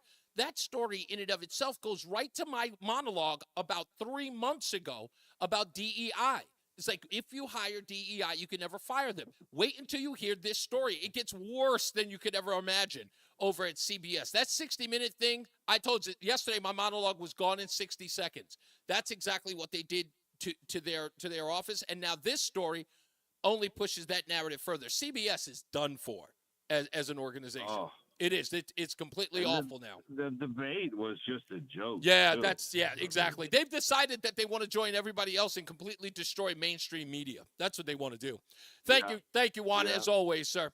Let's get into the traffic with BPS Traffic Maven, Mark Christopher, BPS Traffic Center. Hey, Mark. Hey, Reese, thank you very much. Good afternoon. You're clear. Good afternoon, everyone. And if you are making your way into downtown Hartford right now, this traffic report is being brought to you by Whittlesey and the southbound side of I-91. Look for delays from 33 down to 32 A and B. And again, another bump down by exit 28 on the Hartford Weather Shield line. Northbound 91, that moves well. Cromwell through downtown up into Windsor. Westbound 84 slowing, approaching the Boak Bridge to 47 Sigourney. 84 eastbound delays, approaching 46 Sisson Avenue into the tunnel. 291 eastbound, a little slow over the Bissell Bridge as you head into South Windsor. 2 eastbound moving well. Hey, Jason. Marlboro. 9 northbound slowing Harbor Park. Hello, Johnny. 84 westbound and Waterbury delays 23 up to exit 22. 84 eastbound Danbury a little tight 3 to 5. 84 eastbound in Newtown, some slow traffic 10 up to 11. South 95 New Haven tight from 46 down to exit 44. Whittlesey wants your business to succeed. Whittlesey is more than an accounting firm. They're advocates for your business, delivering a robust set of solutions, including audit, tax, technology, cybersecurity, and advisory services. Learn more at WAdvising.com. Traffic and weather together on the 8th WTIC News Talk 1080. WTIC weather. For the rest of the afternoon, it'll be partly sunny, pleasant temps, the high 66. Tonight, clear to partly cloudy, breezy, the low down to 44. Mostly sunny, breezy, and cooler for us on Thursday. That high of 61 will feel quite cool with that northwest wind at 10 to 20 miles an hour throughout the day. Friday, plenty of sunshine. It'll be milder, the high up to 68. And Saturday, sunny, breezy, beautiful start to the weekend, the high of 72. I'm meteorologist Jason Caterina in the WTIC Weather Center. Traffic is brought to you by the Heyman Law Firm. If you or a loved one has been the victim of medical malpractice, know that you are not alone. Call 1-800-HEYMAN and they will get you the answers and advice you deserve. Attorney John Heyman is your legal authority in medical malpractice. Call 1-800-HEYMAN. And now, a WTIC news update. It's 4:30, Hartford temperature 65 degrees. Good afternoon, I'm John Silva, WTIC 1080 News. An arrest has been made in a 2-year murder investigation in East Haven. Police say 47-year-old Willie Jamal Thompson was picked up Tuesday in connection with the shooting death of Julius Bolden Lowe at a billiards room in town in August of 2022. 2 others were wounded in that shooting. Thompson faces a murder charge. Time is just about up for those who still have not evacuated the path of Hurricane Milton in Florida. The storm, packing winds of 145 miles an hour, expected to make landfall in just a matter of hours. Governor Ron DeSantis says those who still plan to evacuate should relocate to shelters close by rather than get snarled in getaway traffic. A shooting in New Haven leaves a man dead. Happened in the area of Ferry and Wolcott Streets this afternoon, according to police. Officials say the victim was on a bike shot by someone in a passing motor vehicle. An expanded effort to stem highway deaths in Connecticut. 245 have died on state roadways this year, meaning the total could exceed 2022's record number.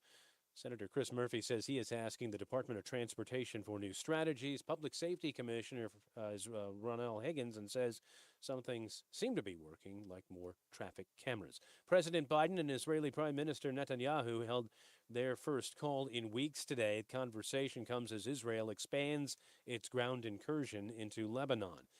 Top U.S. commercial bakery is pushing back on an FDA warning to stop using labels that say its products contain sesame when they don't. Bimbo Bakeries USA includes brands such as Sara Lee and Entenmann's, and it appears to be defying an FDA warning about the firm's products being misbranded. Checking Wall Street this afternoon, the markets finished up. The Dow was ahead 431 points, the NASDAQ gained 108, and the S&P up 40 points. For these stories and more, go to WTIC.com.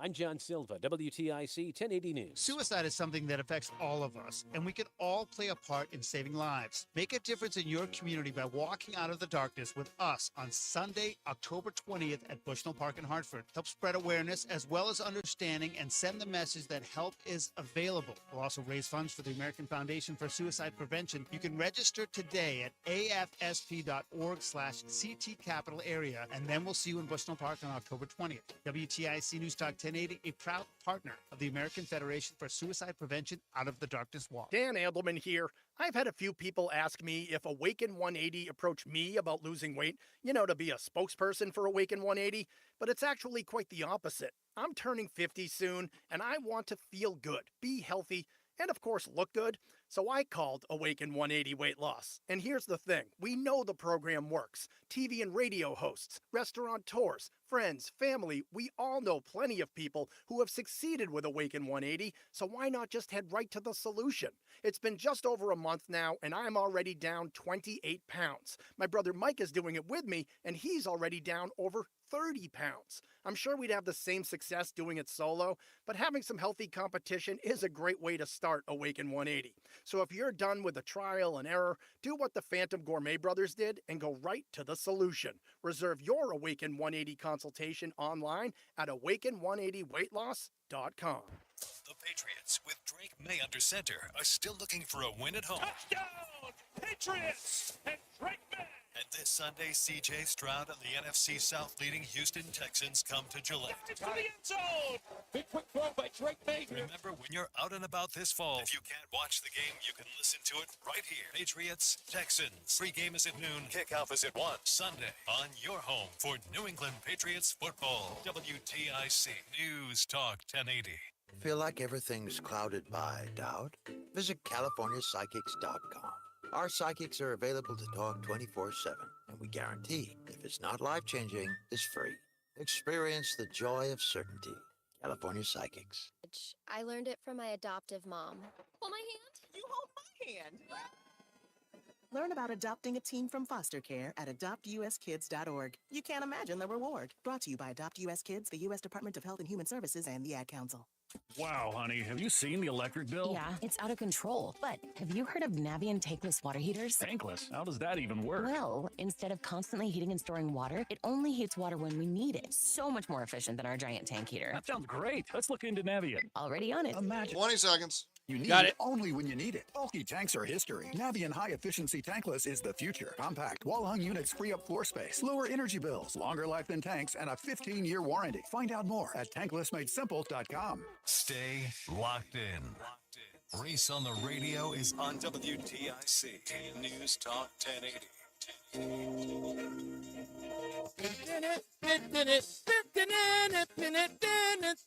Pick up the pieces. I love that. Have you ever seen that, Joey, with Tracy Morgan on Martin when he's playing a saxophone with He's got a kazoo at the end of the saxophone. Oh, yeah. And he's just the funniest bit. You need more horns in music nowadays. We Not do. enough horns in Notice music. that was such a 70s and 80s thing, Oh and the my saxophone is gone. I used to pretend to do saxophone solos from Huey Lewis and the News, and especially Hall & Oates. Everybody had a saxophone solo in their song, and it's nowhere to be found anymore. Nothing. Someone's got to bring that back. Exactly. I think Kenny G killed it. Yeah. That's what he Yeah, I killed. think Kenny G killed the saxophone. The original ASMR of music right there. Goodness gracious. Speaking of Kenny G, I talk about this story all the time, but this is the funniest story I ever saw. Do you remember the magazine Spin magazine? Yes. Okay. Spin magazine used to do these great features on an artist. And when Kenny G was really coming up, Kenny G did this, I guess, this huge Spin article, and inside the feature article was him walking around New York City. At the time, it was near 2nd Avenue and St. Mark's, near St. Mark's Place. But he took one particular picture on 6th Street and 2nd Avenue on the block that they filmed the famous TV show NYPD Blue. There's a police precinct down the block. Well, there's this one picture in Spin magazine. If somebody could find it, I hope they can send it to me. Go to ReeseOnRadio.com if you find it. But it's a picture of a homeless guy. This guy was a staple on that block. He was there every day. And he had one sign on this cardboard sign that he would show everybody in order to get money, a panhandle. And the sign read, "Need $1 million for wine research."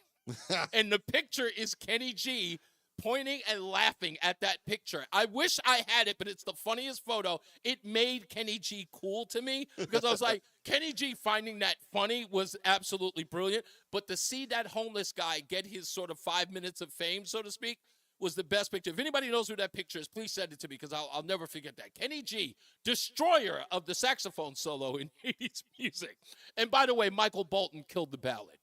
I'm sorry, he just did. I know people don't like that, but Michael Bolton, he killed the ballad. He did. He destroyed it. It's just now guys don't even do real good ballads anymore. It's just kind of sad. Let's get another check of the traffic with our good friend Mark Christopher in the BPS Traffic Center. Michael Bolton or Kenny G? You had to listen to them on a deserted island, Mark. Wow. You know, I feel bad for Michael Bolton because he had brain surgery last winter. Yeah. He was scheduled to play the Mohegan Sun, but he unfortunately was dealing with brain surgery. But I never knew that. Well, I'm not disparaging him. His music was garbage. No. Yeah. Plus, he's a New Haven guy. Yeah. Boy. Straight. Come on. Desert Island. Kenny G. Desert Island. Okay. Desert Island. Kenny G. It's the only thing on the shipwreck. I'm gonna go with Michael Bolton because really. Because I don't know, just the alto sax, every song would sound similar, where at least there's a little bit of difference from song to song with Michael Bolton. Right? I think the funny part is that you picked Michael Bolton on a desert island, and Michael Bolton sings a song titled "How Am I Supposed to Live Without You?" Oh, there's a little irony there. Yeah, a song that he wrote, and Laura Branigan had a hit with it first. That's correct. And then he made a hit out of it after that. But yeah. By the way, you know I used to be PR for Laura Branigan too. Are you serious? Mm-hmm. You were talking about Gloria fame, right? Yes. Yeah. Yes. Mm-hmm. Yes. Yep. Yes. The company I worked for, we were a public relations people. How was she? Was she like normal? Such a nice lady. Oh, she was really nice. All right, I'm such glad a to hear nice that. lady. Because that song Gloria was like, when this. Oh, it was my ex-girlfriend's favorite song. Everything by Laura Really? Branigan was her favorite. But I said if this is a reflection of her, she's a little crazy. I mean, you know what I mean? Oh yeah. She's got self-control. Yes. She was. I'm sorry. You know what? Now when I'm listening to this, I kind of had a crush on her. Did you really? I think I Okay. did. I think I did. She was an interesting. Well, she had an interesting sound. That's cool. Yeah, she had an interesting sound. She passed young, didn't she? Yeah, she did. She died. I remember she died very young. Yeah. That's sad. Reese, you've done it all. What can I say, man? You have done it all. You are the Renaissance man of a Renaissance man. You know what? You should be in a Dos Equis ad. You're the most interesting man on the planet. That's according to me, anyways. Hey, if you're heading into things are looking good overall. We're seeing a decent ride. Southbound 91, just some slow traffic, 33 down to 32 A and B, and again 27 to 28 Northbound 91 moves well. Cromwell through downtown up into Windsor. Westbound 84 tied up approaching the Bulkley Bridge to 47 Sigourney Street. 84 eastbound delays approaching 46 into the tunnel. 291 eastbound's a little slow. I-91 over to the Bissell. 2 eastbound's moving well. Glastonbury into Marlboro. If you're 9 northbound, you've got slow traffic Harbor Park to the Aragoni Bridge. 91 southbound a little slow as you move into Meriden. 19 to 17. 84 westbound in Waterbury slows 23 to 22. 84 eastbound Danbury tight 3 to 5. Again, 84 eastbound slowing in Newtown 10 up to the Rochambeau Bridge. 95 southbound delays 46 to 44 in New Haven. Traffic and weather together on the 8th WTIC News Talk 1080. WTIC weather. For tonight, partly cloudy, breezy, and quite cool with the low down to 44. Then Thursday, a cooler day, mostly sunny, and still very... I've been texting with my cousin. He lives down in Palm Bay, Florida. Day with the northwest wind crank. Oh, wow. 10 to 20. Yeah, he's like, yeah, we're sitting in the tub right now. Tornado warnings are going off. Head out of the week with a high of 68. Beautiful start to the weekend Saturday. Sunny, albeit breezy, with a high of 72. That northwest wind cranking along 10 to 20 miles an hour again Saturday. But still the better of the 2 weekend days, as Sunday will be cooler with rain around, a damp and raw day with a high of 60. Danbury 64, Bridgeport at 66. It's 64 in Hartford. I'm meteorologist Jason Caterina in the WTIC Weather Center. Hi, this is Eric Hogarth. Money wisdom. Different generations. Did your parents have it easier in retirement than you, or harder? It's definitely a heck of a lot different. Tune in this Saturday at 8:30 right here on TIC News Talk 1080. This is the story of the one. As a warehouse manager, her job is to transform chaos into clarity and to see patterns where others see problems. Luckily, she's got a partner who shares her perspective. Grainger offers over 1 million industrial-grade products, backed by real person support and in-depth online resources, so she can tackle every task with precision and turn potential setbacks into streamlined success. Call clickgrainger.com or just stop by. Grainger, for the ones who get it done. Diabetes, high blood pressure, anxiety meds, everyone's on them. If you're a 50-year-old male, maybe a bit porky, and you may even have type 2 diabetes, $1 million of term insurance may only cost you about $200 a month. Call Term Provider. Speak with Big Lou at 800-511-3535. Big Lou will find a term life policy for you even if you have type 2 diabetes, are overweight, or have high blood pressure. Term Provider has helped thousands of people like you who think they can't afford term life insurance. To buy $1 million of affordable term life for you, all you need to do is call Big Lou at 800-511-3535. Lou will make sure the scales are tipped in your favor. Call 800-511-3535. Big Lou will answer your call and work to fit you into a term life policy that you can afford. Remember, Big Lou's like you. He's on meds too. Call 800-511-3535, 800-511-3535, or biglou.com. Brought to you by True Law. Sick vets. Here we go. Follow WTIC News Talk 1080. Don't miss out on important updates in Connecticut. From breaking need-to-know news, weather alerts, and more. Follow WTIC News Talk 1080 on the Odyssey app now. Yeah. And we are back. Reese on the Radio, News Talk 1080 WTIC. Folks, always. Someone's got to make a song with some alto sax and a cowbell. Exactly. Any artist out there, work on that. Yeah, not that they can bring it back. You know that Daryl Hall has a new record out, right? And I tried to listen to it, and I'm sorry. Daryl, if I may give you a little bit of advice, even though I know you're not listening, you're nothing without Hall. Hey, you never know. He could be listening on the all-new Odyssey That's app, right. You know, He could be listening on. That's right. Might be streaming it on the tour bus. That's quite. It's quite possible. Daryl Hall, you will be nothing without John Oates. I don't care what anybody says. That it's the two of you, not one of you. Okay? It's like it's Hall and Oates. I'm sorry. I'm not going to buy an album called Daryl Hall. I'm just not. I'm not. I grew up listening to Hall and Oates. Okay? My entire life listening to Hall and Oates. I can't do it any other way. I wanted to bring a little local news, of course, because I know the Palace intrigue is interesting, and of course, I have a lot of fun with it. But are you familiar with Dave Ramsey? He's the finance guy, and of course, he does radio as well, and he's all over the place. But he had an article, and I'm assuming because Dave Ramsey lives here in Connecticut, right? That can only be the reason why he would do this article. Dave Ramsey says, these are the 7 best places to live in Connecticut. Can you afford them, he asked. Now, first of all, I can't believe he did this at all under the current administration and the financial issues that we have here. But let me give you a couple of the lists here. If you hear or if you hear something wrong with what I'm about to say of these 7 places, please call in and either dispute them, rebuff them, whatever you want. 860-522-WTIC. I'll get to the calls in 1 second, but let me go through this real quick. I don't know if it must be in any particular order. Greenwich comes in at number 1. Population 1,400. I'm going to keep out the population because it's not important. I do want to get into the household income, house values, and the median rent. These are the most important on this list. Again, this is Dave Ramsey's list. He says Greenwich, median household income, $128,000.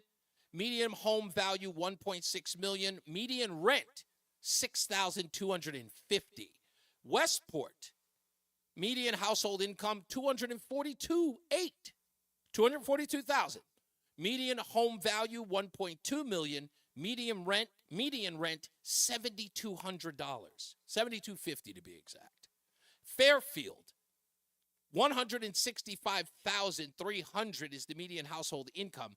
Median home value, $704,100.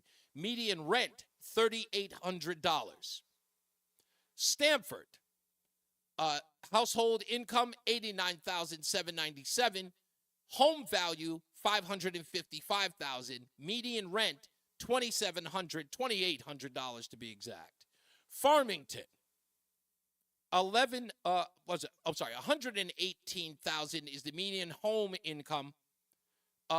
Median home value, $375,000. Median rent, $2,500. West Hartford rounds out the list. I guess this is the lowest.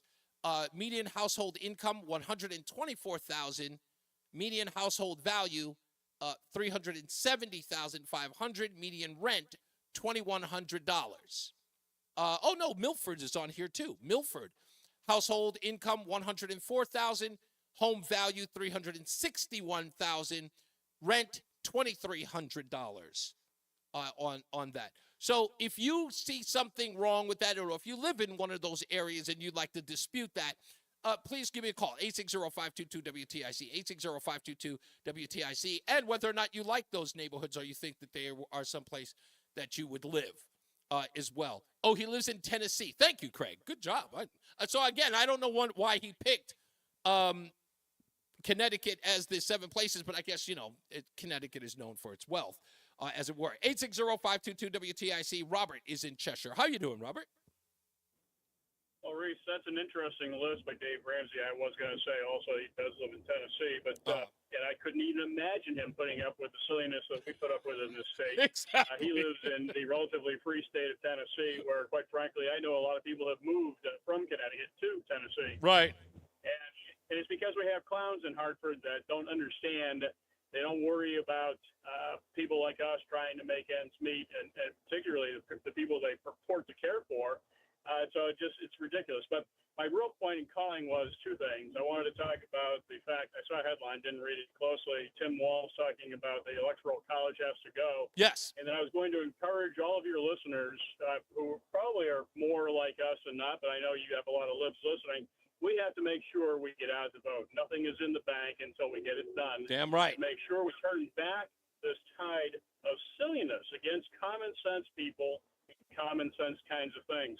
The Electoral College, which is, of course, part of the 4 founders' brilliance, allows us in Connecticut, 3.6 million people, to not be completely overrun by it's between 4 and 11 states, depending on how you want to count it. Correct. And their whims based on the population of those particular states. It's absolutely insane. And the other point behind it, behind the scenes, the way you tend to look at things, I suspect you may have already spoken about it, don't know. But the fact that Walz is out there yelling about the Electoral College, it suggests they're seeing polls that they are on the losing end of at least that Exactly. or that piece of the electoral map right now. That's right. That's exactly the reason why he's mentioning it. And again, there's also the use the turn of phrase, the popularity vote is something that Democrats have always won.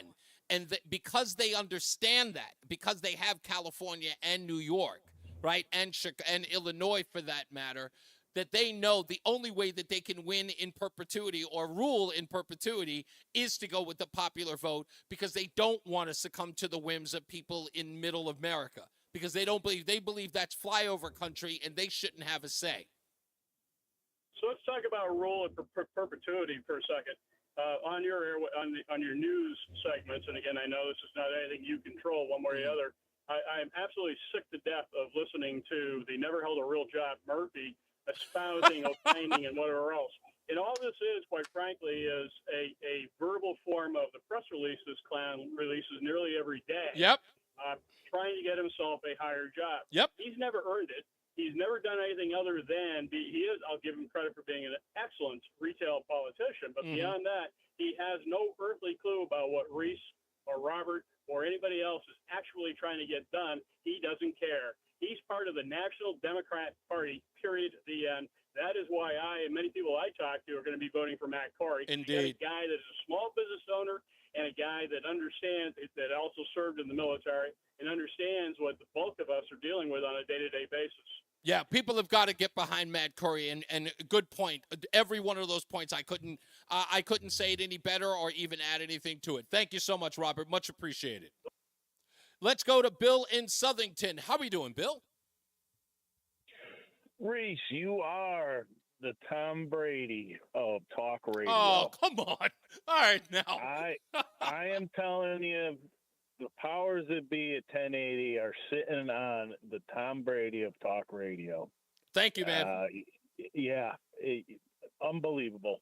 That being said, I heard earlier, I listen every day, that Kamala Harris is only worried about the title.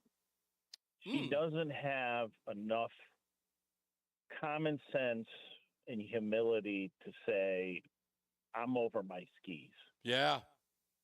She doesn't care, and how many times in life have you seen somebody, all they want to do is to get to that position. Resume building. They don't care what their ability is. They just want the title. Yeah, it's resume building. It's trust me, and I've seen it in all walks of life, and the people that I've worked with in every profession. I've seen this, and it's really weird. The resume building, the motivations of somebody who wishes to build their resume, it is about, and this is going to sound crazy, but it's so true. It's to get their name on buildings and bridges. Can you believe that? It's like that to me, and I've never met a human being who lives their life based upon wanting that. And I think that's, now that I think about it, I think it lends itself to the reasoning to why they hate Trump so much. Because here's a guy who built everything his name is on. He has it already. Exactly. That's right. So wrap their minds around the fact that he already has it. And they look at things in the sense of things are dedicated to them. And they see the arrogance that Trump says, he's so about himself that he'll put his name on everyone. And they believe that true earning is in the public service or the public sector. And then they get their buildings or streets or, museums named after them. To them, that's the air of success, that people name stuff after you because you've earned their respect. Look, they built that name for me. I've got a library in my name. I have a college building with my name on it. The Pitt Biden, things like that.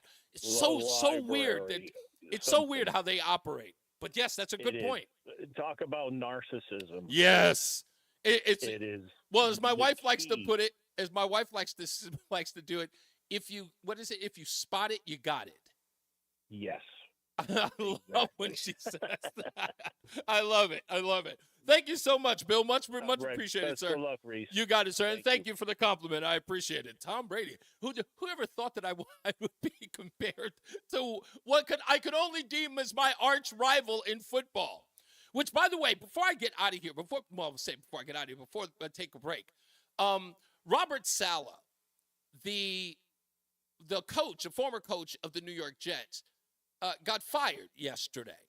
And people are saying that the reason why he got fired, in fact, I believe it was Black Lives Matter 860, said that the reason why he got fired was because he was wearing a Lebanese flag during their game in England last Sunday.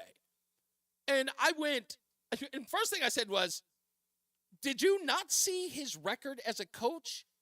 He's 20-36 as a coach. Do you think he should have stayed coaching the Jets with that record? He's got Aaron Rodgers, probably, a guaranteed Hall of Famer, as his quarterback. And do you really think that this guy was going to just skate by with a 20-36 record in 3 years, and you thought that was just, he should just stay, and you're going to reach? I hope you didn't break your arm reaching for that stupid assessment of why he got fired. Robert Saleh got fired because he sucks. In fact, he's so addicted to losing that he actually picked the wrong side on the Lebanon-Israel fight, and he wore it on his sleeve. I'd say he deserved to be fired twice, if you ask me. He knows that Lebanon is run by Hamas. If he got fired for wearing that flag, they probably fired him because he's addicted to losing and picking losing sides. Jesus. Look, I love my Jets. I've been a fan for 30 years. And every year I say to myself, I got to pick a new team. But I stay. And Saleh's got to go. Saleh's just awful. He's god-awful. God-awful.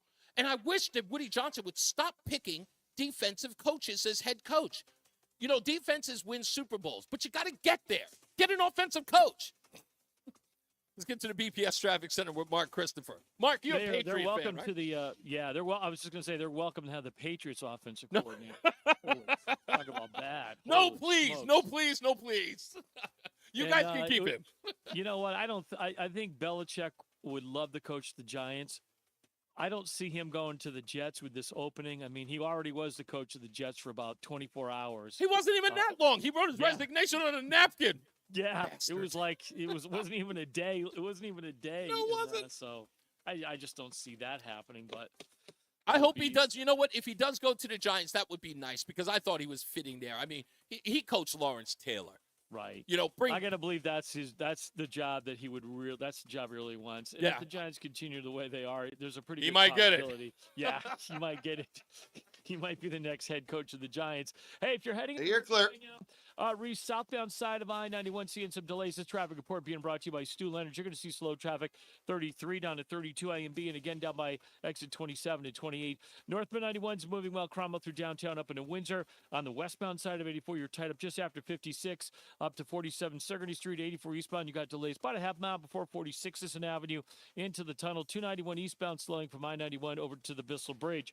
2 eastbounds in great shape, Glastonbury into Marlboro. 9 northbound slowing in Middletown Harbor Park to the Aragoni Bridge. If you are traveling toward Waterbury, 84 westbound, you got delays 26. It's sluggish up to exit 22 in Waterbury. 84 eastbound's a little tight between 26 and the 691 interchange on the eastbound side of 84. 84 eastbound Danbury slowing 3 to 5. 84 eastbound in Newtown slowing approaching 10 to 11. Southbound Parkway delays 61 down into the West Rock Tunnel. 95 South New Haven slowing 46 down to 44. This week at Stu Leonard's Farm Fresh Foods, direct from the Midwest, bone-in beef short ribs are only $6.99 a pound. Save $4 with the Stu's app, plus $2 off hot from the oven, fresh baked chocolate chip cookies, only $4.99 a package. Traffic and weather together on the 8th, WTIC News Talk 1080. WTIC weather. Well, the rest of today, partly sunny, pleasant temps, the high 66. Tonight, clear to partly cloudy, breezy, the low down to 44. Mostly sunny and quite breezy for us on Thursday. That high 61 is going to feel quite a bit cooler with that busy northwest wind at 10 to 20 miles an hour throughout the day. Plenty of sun and less wind for us Friday. It'll be milder with the high up to 68. Sunny and breezy Saturday, but a beautiful start to the weekend with the high up to 72. I'm meteorologist Jason Caterina in the WTIC Weather Center. Is thinning hair or a receding hairline making you self-conscious? Try Hair Grow from New Nordic. Stop feeling embarrassed about thinning hair and start feeling your best with Hair Grow. Available online at Amazon, Walmart.com, and NewNordicUSA.com. WTIC is 99 and throwing a year-long celebration to 100 years on the air. This is WTIC and WTIC FM HD2 Hartford. Always live on the free Odyssey app. 5 o'clock. Good afternoon. I'm John Silva, WTIC 1080 News. 65 degrees in Hartford. The outer bands of Hurricane Milton have already begun lashing the Gulf Coast of Florida. Correspondent Christopher Cruz has our latest. This is what it sounds like near Fort Myers. Tampa Mayor Jane Castor. What we're looking at is a storm of the century. Kim Bentley lives in Cape Coral, but is now in Miami. I was here for Ian, and I did not plan on staying for this one. It scared the daylights out of me. She planned to drive north out of harm's way, but turned south when she saw all the northbound traffic. Now, Governor Ron DeSantis says almost everyone in the state should be ready for the storm, not just those on the Gulf Coast. Make sure if you're on the east coast of Florida that you understand this is not just a West Coast event. The major effects for surge will be on the west, but there is going to be impacts far inland and on the other coast in the state of Florida. Storm's effects are now being felt on Florida's Atlantic coast. Milton's arrival comes just 2 weeks after Hurricane Helene wrought havoc on the southeastern U.S., and that recovery continues. FEMA Administrator Deanne Criswell. Yes, this is going to be hard. 2 massive storms have come our way in only a matter of weeks. But this is what we do. FEMA is ready. Milton's top winds now at 145 miles an hour. Folks getting ready to turn out for a benefit tonight at Bear's Barbecue Restaurant, Smokehouse Barbecue down in New Haven. It's on James Street, all to help those who have been impacted by Helene in North Carolina. Co-owner of Bear's, Jamie McDonald, currently at the location down there in Asheville, says he has about 40 volunteers that are cranking out 33,000 meals a day while helping other volunteer relief groups when possible. It's huge, and this is Appalachia, so a lot of that support is out in the mountains. You know, trying to get to these people that are isolated, trying to get the water systems back up. The tickets at $55 gets underway at 5:30, being held at Bear's location on James Street in New Haven. Biden administration officials looking into a report that former President Trump has spoken to Russian President Vladimir Putin several times since Trump left office. Here's CBS's Linda Kenyon. The report in Bob Woodward's latest book entitled War cites a Trump aide who says Trump and Putin may have spoken as many as 7 times since Trump left office in 2021. White House Press Secretary Karine Jean-Pierre offered a cautious response. Do we have serious concerns? Yes. And while saying she cannot confirm the calls, she did explain why the concern. It is concerning, especially when we know the former president was lobbying against more aid for Ukraine to defend themselves against Russia's aggression. Linda Kenyon, CBS News, Washington. Back here, Hartford police have launched a new online reporting system for non-emergency incidents. WTIC's Morgan Cunningham has that. The city says it's an attempt at enhancing community engagement while streamlining services. The online report system can be used for incidents like lost property, theft, car break-ins with no suspects, fraud, vandalism, or property damage. Their online platform includes step-by-step instructions and the ability to upload descriptions, photos, or other information for police to review in a particular case. The link to the reporting site can be found on the Hartford Police Department website or by going to WTIC.com. Morgan Cunningham, WTIC 1080 News. And it was a big day on Wall Street with the Consumer Price Index report looming. Business reporter Jason Brooks with a recap. Investors reacted positively to the September Fed meeting minutes, which further confirmed Fed member wishes to continue lowering interest rates. The Dow soared higher by 431 points to 42,512. The Nasdaq climbed 108 points to 18,291, and the S&P rallied higher by 41 points to 5792. with the Dow and S&P posting fresh all-time highs. The price of oil pulled back for the second straight day, down 33 cents to $73.24 a barrel. Jason Brooks, CBS News. And for these stories and more, go to WTIC.com.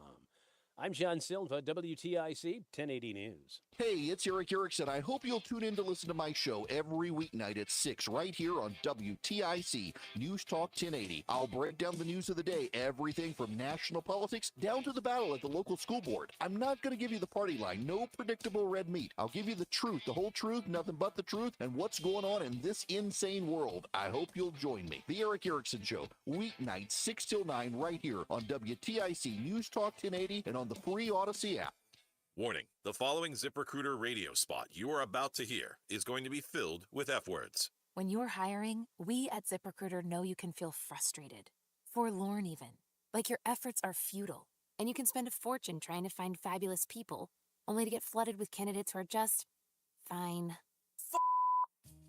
Fortunately, ZipRecruiter figured out how to fix all of that. And right now, you can try ZipRecruiter for free at ZipRecruiter.com/radio. With ZipRecruiter, you can forget your frustrations because we find the right people for your roles fast, which is our absolute favorite F word. In fact, 4 out of 5 employers who post on ZipRecruiter get a quality candidate within the first day. Fantastic. So, whether you need to hire 4, 40, or 400 people, get ready to meet first-rate talent. Just go to ZipRecruiter.com/radio to try ZipRecruiter for free. Don't forget, that's ZipRecruiter.com/radio. Finally, that's ZipRecruiter.com/radio. Suicide is something that affects all of us, and we can all play a part. 30 seconds. Make a difference in your community by walking out of the darkness with us on Sunday, October 20th at Bushnell Park in Hartford. Help spread awareness as well as understanding and send the message that help is available. We'll also raise funds for the American Foundation for Suicide Prevention. You can register today at afsp.org/CT Capital Area, and then we'll see you in Bushnell Park on October 20th. WTIC News Talk 1080, a proud partner of the American Federation for Suicide Prevention Out of the Darkness Walk. You're listening to Reese on the Radio. Filling in today for Todd Feinberg on WTIC News Talk 1080. We got the 5 o'clock focus coming up in a minute. We'll take your phone calls at 860-522-WTIC. I've only got a couple of seconds, actually, to bring it up. But have you noticed in the workplace that there is more cursing than ever before? This isn't a slight on anyone. I just noticed it that in certain businesses, people actually use foul language regularly in the office.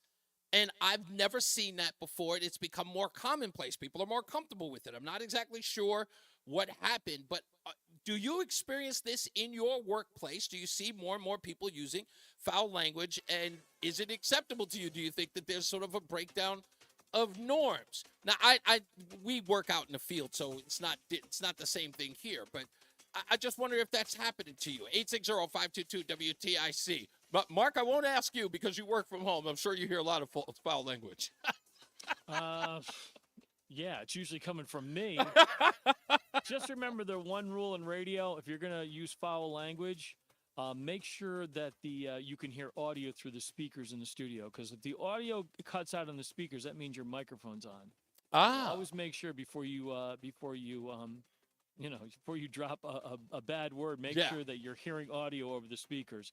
Now I have a phone right here that's pretty banged up from throwing it down from time to time. Yeah, it's pretty banged up. But I do that. I do that all the time, but I have to teach myself how to not. I started with the kids, so to not curse in the house, I would say mother, father a lot. Oh, good one. That's a good one. Or if I had a long one, I would say mother, father, sister, brother. And if I was really angry. And that's really prepared me for radio, so I never cursed on air. Even in my podcast, where, in essence, it's pretty much rated R. It's like cable of radio. Right. I still don't. I still say mother, father. That's good. That's good. You know what? I'll be honest with you. About 99% of my outbursts when I get really angry, it's usually a computer issue. That's about 99% of the time. It's just like, wait a minute, that just worked 5 minutes ago. And then something gets screwed up, and I'm just trying to print something out, something really simple, and it takes like an hour, and I just lose my mind. really got to learn to control my temper, but that usually 99% of the time has to do with the computer. I believe it. If you're heading into Hartford right now, you're clear. Southbound side of I-90, Thank you. delays 33 down to 32 A. You weren't cautious about the mother father thing, were you? Moving well, Cromwell through downtown up into Windsor. I've become quite accustomed to dump button training. 47 Sigourney, 84 eastbound. You've got delays 40. It's usually the callers, though. Oh, yeah. Slowing on 91 over to the Bissell Bridge. If you're traveling 2 eastbound, it's a little slow as you move out by exit 5. And I probably dump a lot more than I need to. I just northbound slowing. hold things to a different standard. I got 84 westbound in Waterbury, delays from 25 up to exit 22. Eastbound 84 Danbury, a little tight 3 to 5. Again, 84. One of the ones back in the day when I first started, we used to, when we do day Red Sox games, we'd have Rush, and then I'd come in so like one of the other guys can do some other stuff. Together on the HW News Talk 1080. WTIC. And this was right around when the whole Sandra Fluke thing was going down at Georgetown. Yeah. Crazy. So Rush was talking about her being a slut and a whore and sleeping around. And I'm like, well, technically that's all legit to say. Yes. But I'm like, no. So I'm hitting the dump button. It takes a while for the delay to ramp back up so I can hit it again. Right. So if you hold the dump button, it just cuts the audio chain. Oh. So I'm holding the button. The alarms are going off. Janine comes running in. She's like, "What's going on?" I'm like, "Listen." Oh, okay, you're fine. I'm not letting that out. I'm sorry. Fire me if you want. Listen to me. That day I heard that whole broadcast. It's funny because I think it's a great trivia question. I always ask people the day in question that caused Rush Limbaugh his problem. Do you remember the bumper rotation, the bumper song that was playing before it happened? Do you remember? No. No one ever remembers. That break begins. When was the last time you watched your home movies? With Disasters strike unexpectedly. Peter Every year, Gabriel's American Sledgehammer families lose the playing one in the thing bumper. They run back to the building for their families. And I always say memories. it was I'm brilliant Nick, and I'm because happy. that's what We started happened. Legacy Box. Yep. Save your families. Because then the other one I hit it, but he always used to say it was the chop a dick off of me. Movies, film reels, and shoeboxes of. And like, we work our. How can he be saying this? And the FCC isn't doing any, like, it was a chop a dick off of me. Like, that was the surgery for the sex change. I'm like, no, if I was in here, I was banging that dumb button. Wow! Better Homes and Garden, Real Simple, and Inc. Magazine are all talking about Legacy Box. I was like, no. And as David Pogue says, that is have so them digitized. I wish I'd done it sooner. Take action. Save your family's memories today with Legacy Box. Go to legacybox.com/value to get an incredible 50% off your Legacy Box. That's legacybox.com/value for 50% off while supplies last. Legacybox.com/value. Dan owed an unbelievable amount of money to the IRS. I got behind on my taxes. It's a horrible feeling. He was in denial. And when I got those letters from the IRS, you wanted to act like they didn't exist. Finally, Dan turned to Optima Tax Relief, the leading tax resolution firm. A-plus rated by the Better Business Bureau, they've resolved over $1 billion for their clients. Optima got me a settlement with the IRS. These people are really people-friendly. It was every bit of a new lease on life for me. The fast action and the great results made Dan's head spin. I felt like I was in a dream, but it's real, and I have paperwork to prove it. They got the job done, and life is good. For tax help you can trust, call Optima now for a free consultation. If you're worried about what's going to happen with That's her name, she says. Okay. Call now. Called it. I was like, she's like, America, like the country. I'm like, I'll roll with it. 542840. Testimonial from an actual client. Some restrictions apply. For complete details, please visit OptimaTaxRelief.com. Hey, it's Tom Shattuck. Thanksgiving is coming fast, and with Awaken 180, why not bring Thankful 30 to the dinner table this year? You, thankful for dropping 30 or more pounds by Turkey Day. I dropped my first 30 in just over a month. Awaken180weightloss.com. It's the 5 o'clock focus. It's the 5 o'clock focus. I'm focused, man. Oh, baby. Rolling Stones. You want to get me? That's how you get me. Beast of burden. It's Reese on the radio on NewsTalk 1080 WTIC, the 5 o'clock focus. Have you noticed that more and more people in the workplace are actually using cuss words, as my mother used to call them, cuss words? You cussing? You ain't cussing, are you? I'm like, you mean cursing? You heard what I said. I said cussing. I always thought it was curse words. But my mom, they were from Pitt County in North Carolina. You cussing? It's 860-522-WTIC. America is in Granby. Beautiful name, my dear. Thank you. It's a beautiful country. How can we help you today? So I teach at a high school, and I've been there a while. Okay. And the language wasn't too bad until like the last 6 or 7 years. It's been horrible. Really? The F-bomb everywhere, not in my classroom, because the students know I will not tolerate it in my classroom. Okay. But when I'm in the cafeteria or in the hallways, and it's mostly from the mouths of girls. Oh, really? Girls are always known to curse more than boys. Oh, the F-bomb everywhere. But now, how about this, though? But now, you saying you hear it from kids, so, okay, I can understand kids kind of, away from their parents, so they'll fly loose with the lips.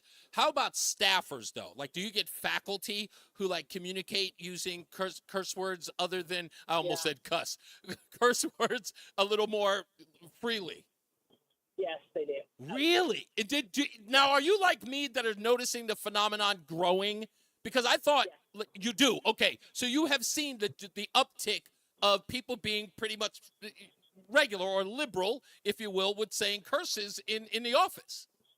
Yes, and I kind of blame media maybe for that. Okay. Because it's become more commonplace in media, maybe. Yeah, it's true, because the S-bomb or the BS bomb is said quite often on places like CNN. And I thought that was interesting. It's just weird that I do. Okay, that's strange as ever. And what grade, by the way, if I may ask you, America, what grade do you teach? It's high school. Oh, it's all high school. Okay. All right. So you get everything between, I guess, what, 9th and 12th, right? 9th through 12th. Oh, okay. All right. What do you teach? They're great kids. They're great kids. I don't want to say. Oh, you don't want to say what subject you teach? Okay, no problem. No problem. I got you. Okay, I appreciate you. Thank you for calling. I will not put your business out there any further. Thank you for calling. I appreciate you for listening. You got it. Zach is in Litchfield. How are you, Zach? Hi, Reese. How you doing? I'm a little under the weather, so I'm going to keep it brief. Okay. As you know, I am deep in the cut in the office culture, and I can say of all the major professions, they all swear like sailors. Really? Attorneys, insurance agents, accountants. We're all people. Well, yeah, but I always thought, like, that was I remember the first time I ever said the word, like, I called somebody a scum, thing in the office. And I felt really guilty about it afterwards. And I was a little heated in the moment, but I had to apologize after I said it. I will not use, like, the word ass, I think I've used in sort of coarse communications. And I was saying, don't act like an ass. I'll say something like that, but it's very rare that I'll go beyond that in the office because I just think that it's inappropriate. But I should differentiate. In the office does not mean with customers. So with Gotcha. customers or the people I know, it's always incredibly professional. Never a swear word. I have the talent where I could be incredibly angry with somebody in an argument and not swear. It's Yes. on the phone. And you know what? Let me tell you something, Zach. I can appreciate that because I consider that an art form. If you can actually go after or tear down somebody who's being rude or disrespectful, having never used a slight or a despicable word. Like, if you could do it with the English language and articulate it in such a way that it is a brutal takedown of that person, that is art in and of itself. I believe a mural should be painted with those words. That's how beautiful it is. So that art is why we pay attorneys $300 an hour. Damn right. But if you ever met a group of attorneys talking together, they talk like a group of sailors. I know that much. I know that, like, those. It's commonplace. I know a few lawyers and they talk like that, and I listen to them. I go, "Do you guys talk like this regularly?" Like, I was I was clutching pearls. That's how bad it was. I'm like, who talks like this? I'm not an attorney. I'm in a different industry. I'm in the insurance industry, and I can tell you it's the same in the insurance industry. You'll see, like, a nice little old lady who's an account manager, and if you're talking to her, of course, being an agent, she'll give you the skinny with some choice words sometimes. Old ladies who curse always make me uncomfortable. Whoa, does that make me uncomfortable? What did you just say, ma'am? Never. I can't. And talk about I can't recover. My wife will say something like a woman will say something that completely floors me, and my wife turns around and looks at her and goes, "You broke my husband," because I can't recover. I don't recover. I'm just completely crestfallen with anybody who can use that language so freely out in public, especially in an office setting. I'm like, all right, I gotta go take a walk. I gotta go. It's the best. Thank you, Zach. I appreciate you, sir. You got it, sir. Barbara is in Avon. How are you, Barbara? Oh, she just dropped. Oh, okay. Do we have another Zach? Rick in Cheshire. Rick. Hey, Rick. Rick's in Cheshire. Oh, and I didn't even see him over there before. How are you, Rick? Hey, bud, I don't have much on the swearing thing. I work in the field, so yeah. Everybody's swearing. So everybody swears because you're probably swearing about traffic. Yeah, swearing a lot about traffic. But the other night I was swearing at the television set when I saw the CBS interview with Kamala Harris. Right. And I was like, holy S. There's a journalist actually practicing journalism. Right. And it was almost like he went rogue. So one of my big lefty friends was trying to explain to me, because I'm always telling him, look, 90% of the news media is in the back pocket of the Democrats. And I was trying to come up with a reason why that would happen, that this interview, holding her feet to the fire, really doing a good job, how that could happen. And my only logical explanation, and maybe you can help me if I'm off track, or what do you think, is they're looking to save some face because they got a bunch of backlash from the way that they handled the debate. They might want viewers to think they're a legitimate news station. And also, you know, they're number 3 with the big 3 in ratings. Also true. And possibly that the news cycle is so fast that possibly no one's going to remember that interview in 48 hours. I will tell you this: 60 Minutes is supposed to be, or supposed to have, a reputation of being a hard news outfit. They are, but I'll tell you that it would have been great had they just done the interview and left it alone. Right? Well, they cut it, as you know. That's right. I was just about to play the bit. I was just about to play it for you. Oh, please. Because that was the thing that completely destroyed them, was the 2 edited pieces about Benjamin Netanyahu. And again, one question, yeah. Yeah, and again, you have to ask yourself, even when these guys are given a legitimate pass, when they're almost legitimate, and you say, wow, they really, they held her feet to the fire. They made her ask questions. They pushed back when she refused to answer, while CBS is on the up and up. And then you find out, you know what? They're just like everybody else, and they destroy their credibility. And now it's a wrap. And I'll go so far as to say this. What CBS did in that one answer with Bibi Netanyahu, with them changing that to me is election interference. Even if it's on a small scale, it is, because they were not honest with the American people with her answer. The unedited version needs to be released, or CBS is done as a credible news source. That's it. Absolutely. And can you imagine how bad that answer had to be, that they had to edit, that they probably edited 3, there's 2 edits in there, but can you imagine the whole answer and what she gave? I can't even imagine what it was bad. What makes it dumb, let me tell you what makes it dumb, Robert. What makes it so dumb is that the only reason why we know it was edited was because on Face the Nation, they played the original audio, and then on the actual broadcast, they changed it. So it wasn't because some dutiful gumshoe found it out. It's because they did it themselves. They gave us one audio that everybody saw, and then gave us new audio that no one saw, that they edited themselves. So they literally shot themselves in the foot and destroyed their own credibility. It was an unforced error. So I'm like, you're done. You're done. Yeah, I didn't know that. It's even worse then, obviously. Exactly. I didn't even know it was a tease that they had given to everyone about the interview, and it aired on CBS Face the Nation. That was the only reason why we know it was fake. And the thing, and when I think about it, though, it's like, what if everybody wants to say, look, the news media is in for Kamala, they're going all in. Right. But even that interview in itself, how do you explain him even coming back at her? How do you explain that possibly she didn't even have the questions before him, because they could have done that? That's right. right. How do we explain that? Because it didn't seem like that was an all-in interview for sure. No, and the worst part is, I'll tell you this is the part that no one's paying attention to, and I only found it one place. if you listen to that entire interview, Bill Whitaker does a lot of narrating her answers for her and doesn't even allow her to answer them. Watch the video again. Bill Whitaker doesn't. You see a lot of her mouth moving, but Bill Whitaker is doing narration over her and not allowing her to answer questions. So that was another tell. Thank you, man. I appreciate you, sir. Let me get to Steve in Andover. How we doing, Steve? Hey, good afternoon.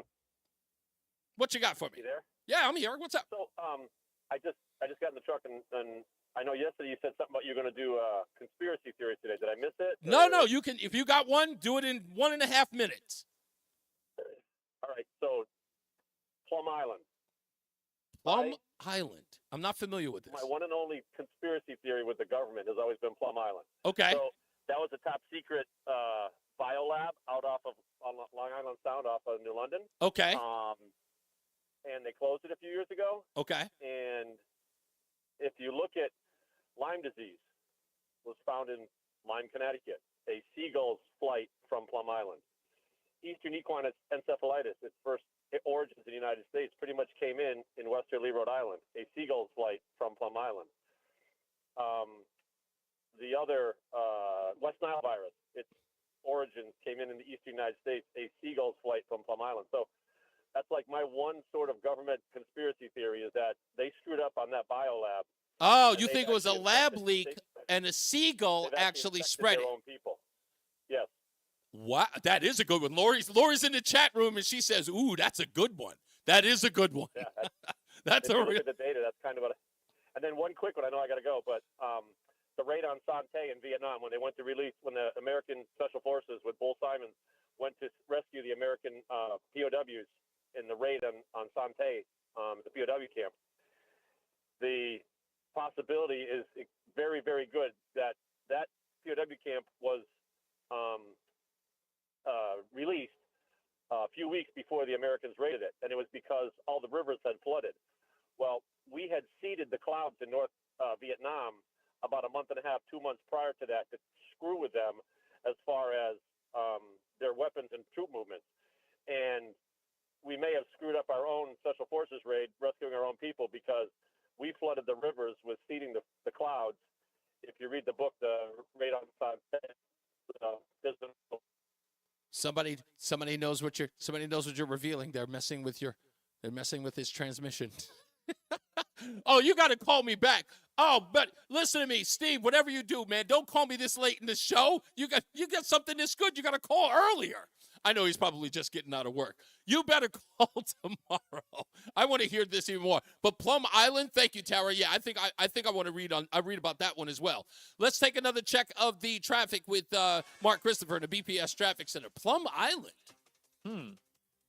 It says Reed Lab 157. That's what they're putting on the chat room. I guess everybody knows about this. Not much of a conspiracy theory then. No. They do top secret stuff out there, apparently. So yeah. There you go. Hey, Reese, thank you very much. Hey, you're clear. Hartford right now, southbound side of 91, you've got delays 33 down to 32 A and B, and again down by 28 on the Hartford Weather Seal line.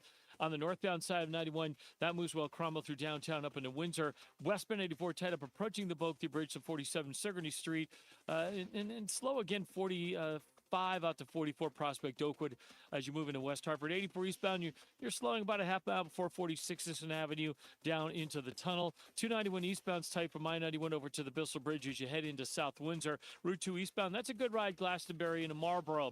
Heading toward Middletown 9 northbound, a little slow at the Ariconi Bridge. If you're traveling into Waterbury westbound 84, some slow traffic from 26 to 25, and again from 22 into the Mixmaster. 84 eastbound, Danbury slowing by exit 3 with an accident reported there. 84 eastbound in Newtown, you've got delays approaching 10 up to exit 11. Southbound on the Parkway, delays 61 into the West Rock Tunnel. 95 southbound, you're slowing 46 to 44 in New Haven, and 91 south in New Haven is slowing from exit 4 down in toward the 95 interchange. Traffic and weather together on the 8th WTIC News Talk 1080. Longing for thick, healthy, gorgeous hair? Say goodbye to shedding thin and dull hair and hello to thick, healthy hair with Hair Volume from New Nordic. Available online at Amazon, Walmart.com, and NewNordicUSA.com. WTIC weather. For the rest of the afternoon, it'll be partly sunny, pleasant temps, the high 66. Tonight, clear to partly cloudy, breezy, the low down to 44. Mostly sunny, breezy, and cooler for us on Thursday. That high of 61 will feel quite cool with that northwest wind at 10 to 20 miles an hour throughout the day. Friday, plenty of sunshine. It'll be milder, the high up to 68. And Saturday, sunny, breezy, beautiful start to the weekend, the high of 72. I'm meteorologist Jason Caterina in the WTIC Weather Center.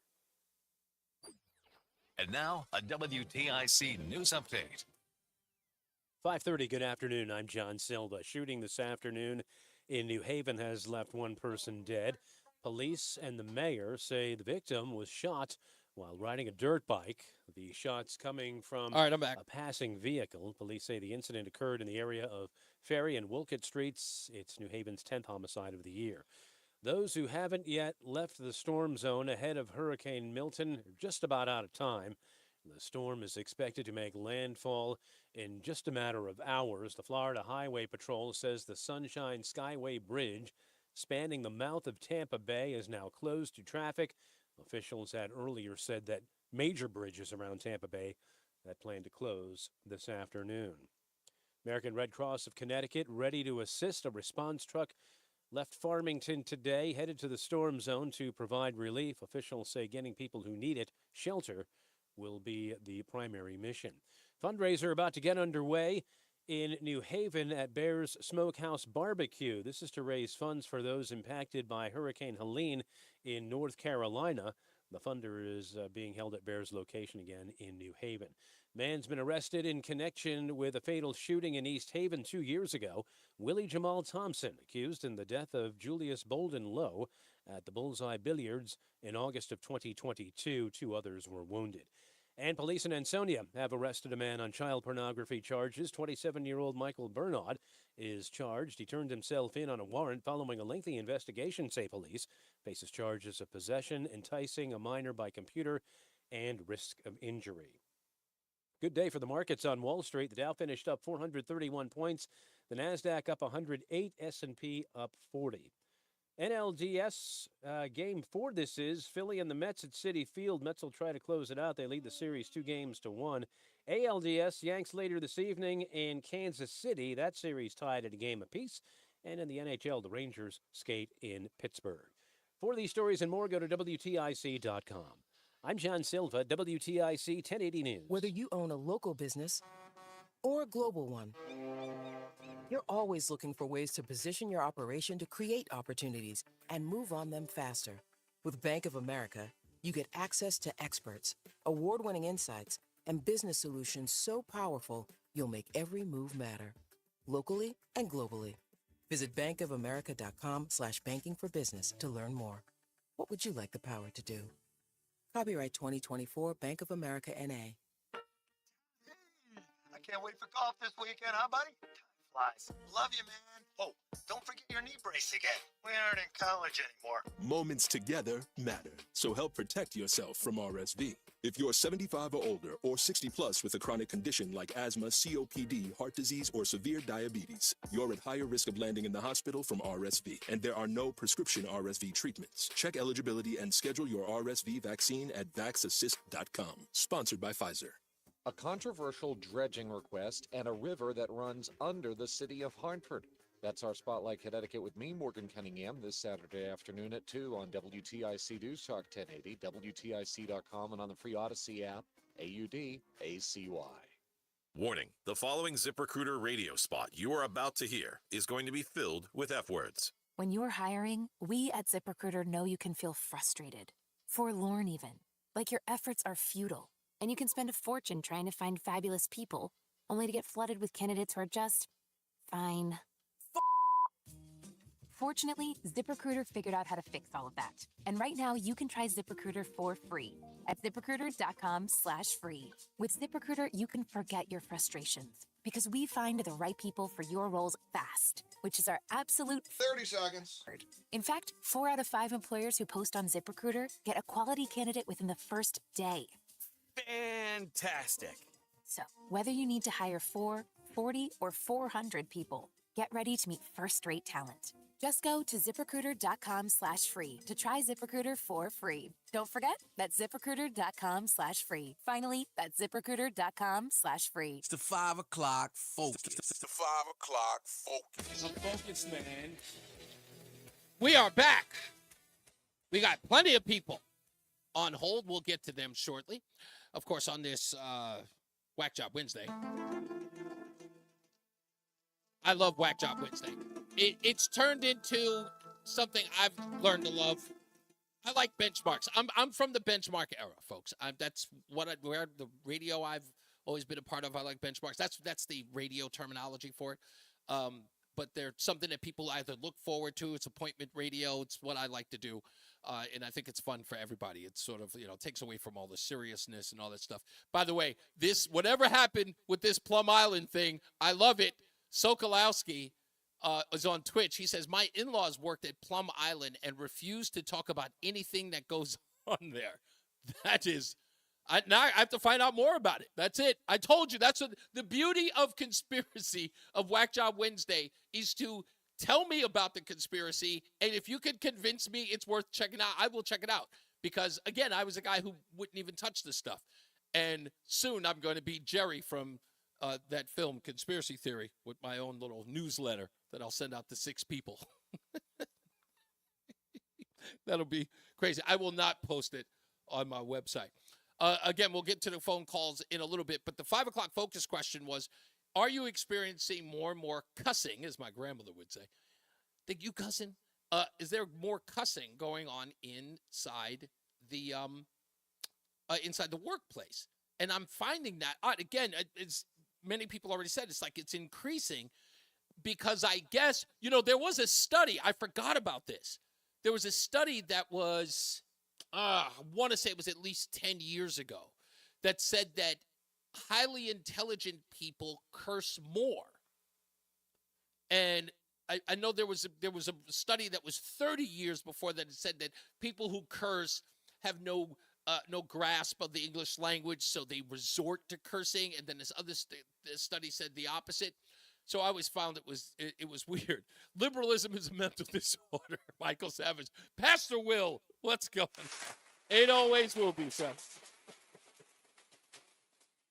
But that thing about cursing, I just feel when I hear people use it, I don't think of them any particular way. I was like, oh, what's wrong with you? You're so crass.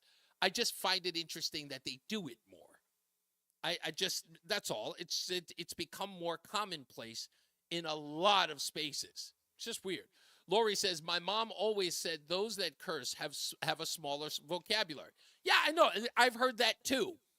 For me, I do it because I shouldn't say I curse because I try not to, because again, I want to extend my vocabulary. And if I want to say something hurtful, I want to do it without cursing. Because again, I think that's artful.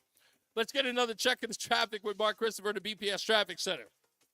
All right, Reese, thank you very much. Good. Here, Clark. Good afternoon, everyone. This traffic report is being brought to you by Whittlesey.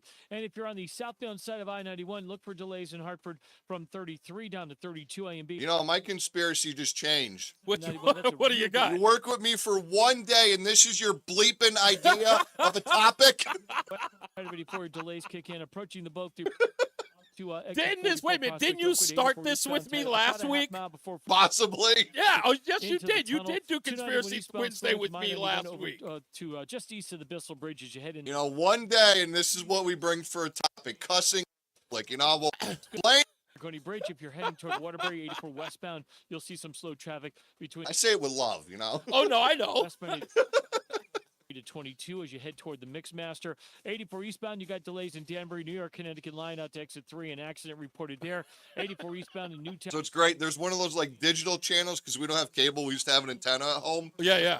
Comet TV. Yes. And they run X-Files a lot at night. Yes. Down toward the. I will watch that any time of the day. New Haven slowing. I went to go see the movie in New Haven is running when it came out, and I wasn't even a regular fan of the show, but I had to go see the movie. Want your business to succeed. Whittlesey is more. Yeah, because we went to. I have a box set that I won actually from one of the other stations here. I won it from Kiss 95.7 when the first movie came out. Couple of you would. Then when the second movie came out, There's a They wanted second? together on. yeah, it sucked so bad. Oh, okay.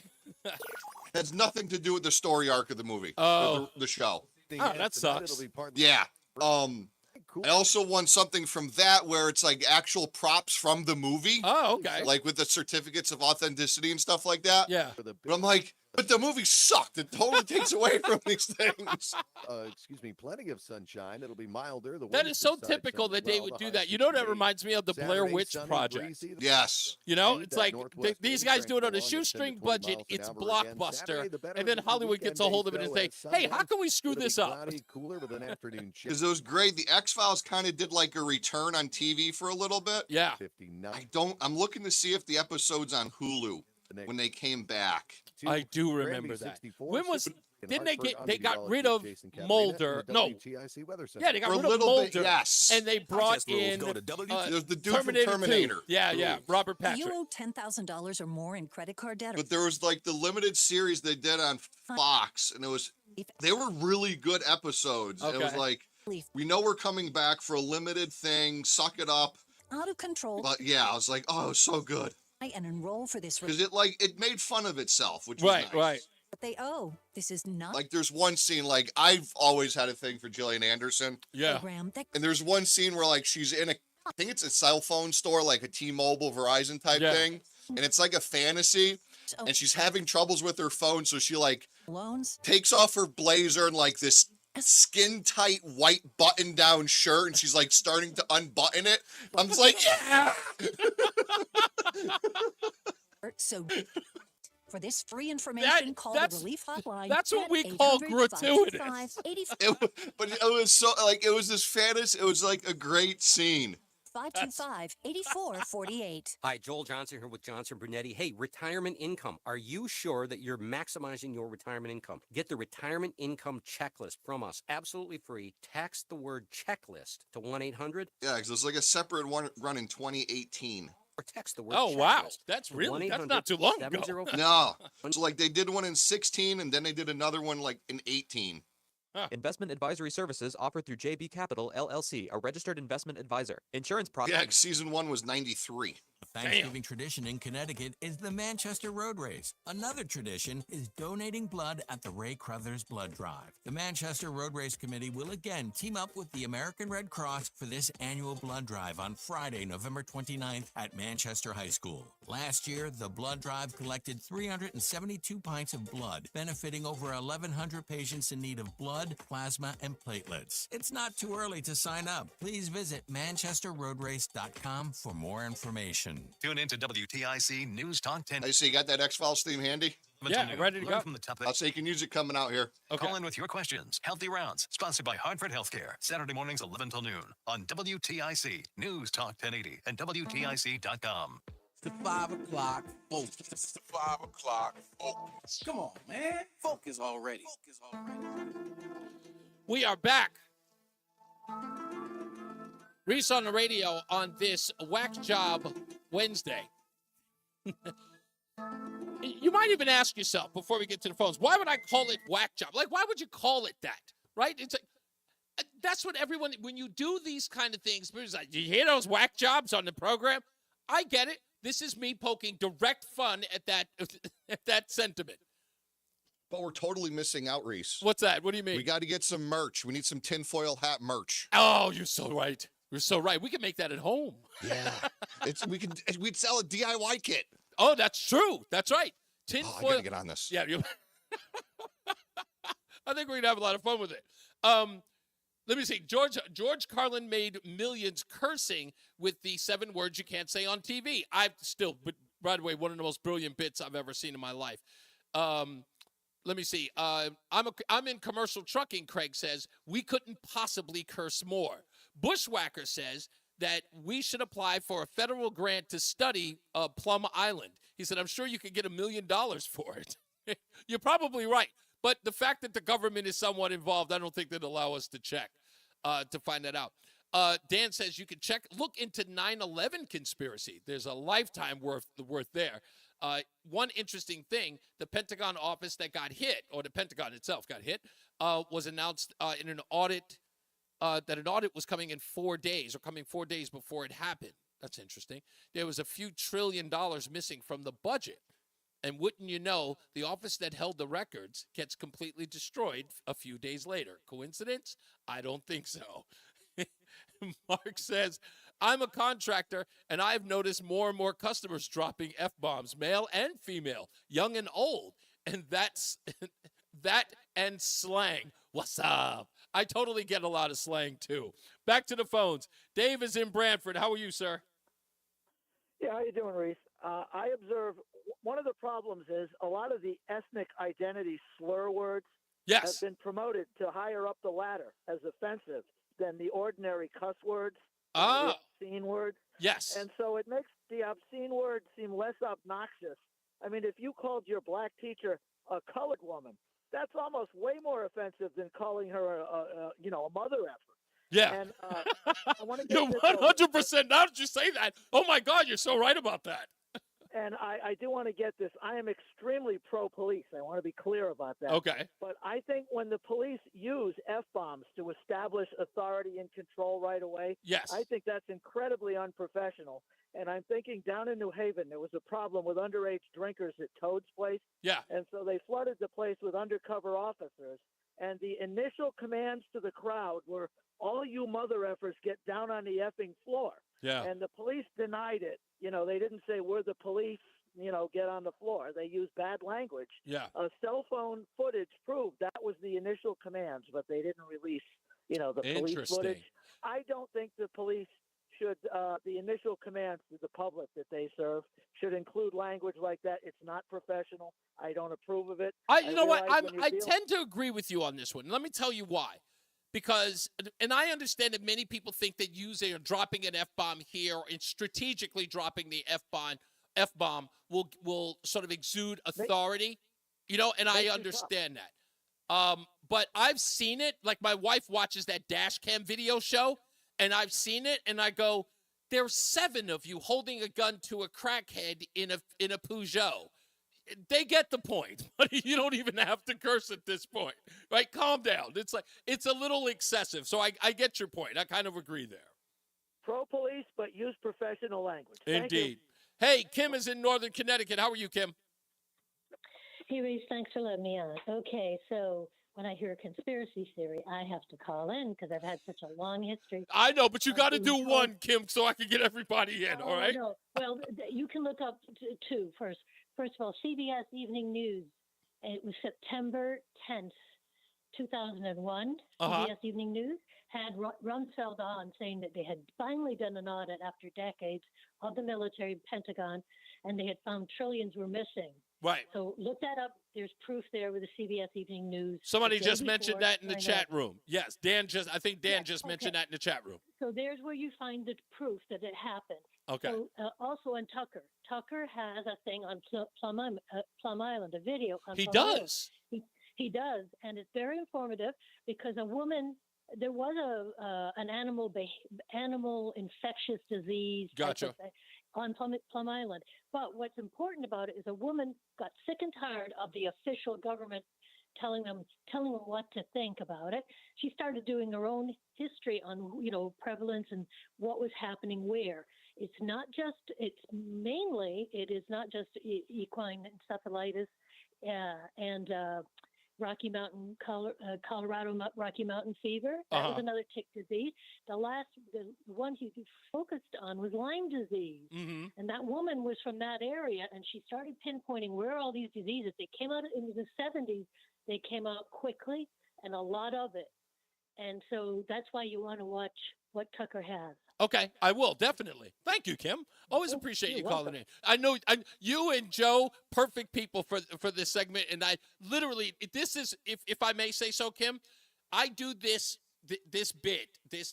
Conspiracy Wednesday, so to speak, this Whack Job Wednesday, as an homage to the two of you. Because if you remember, when I first got here, I stood up for you guys and everyone who sort of came down on you guys when you guys were talking about COVID-19.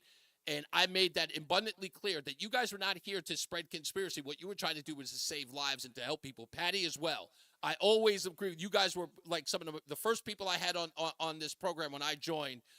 and I talked to you, and I thought that you were very well unrepresented and in a lot of ways besmirched. And I never liked that. So I've always appreciated the three of you coming on and talking about the stuff that you talk about that many people would either sort of give a pass to or would sort of shun or push away. So I appreciate you calling all the time. Let's go to Mike. Mike is in. Why can't I say the name of this place? Say it for me, Joey. Why can't I pronounce it? Higginham. It is Higginham. I can't say it. Every time I say it, I sound like Kamala Harris. Higginham. What's going on, Mike? How you doing, Reese? I'm great. Love listening to you. Thank you, sir. So which Plum Island are you talking about? The one in Long Island Sound? Yes. Okay, so I worked for 25 years in field service, and there's two boats that go out there, and you have to strip down, get into like a bunny suit, It's like a hazmat thing? Yes, and if you bring in your wedding ring, you're not bringing your wedding ring out of there. No.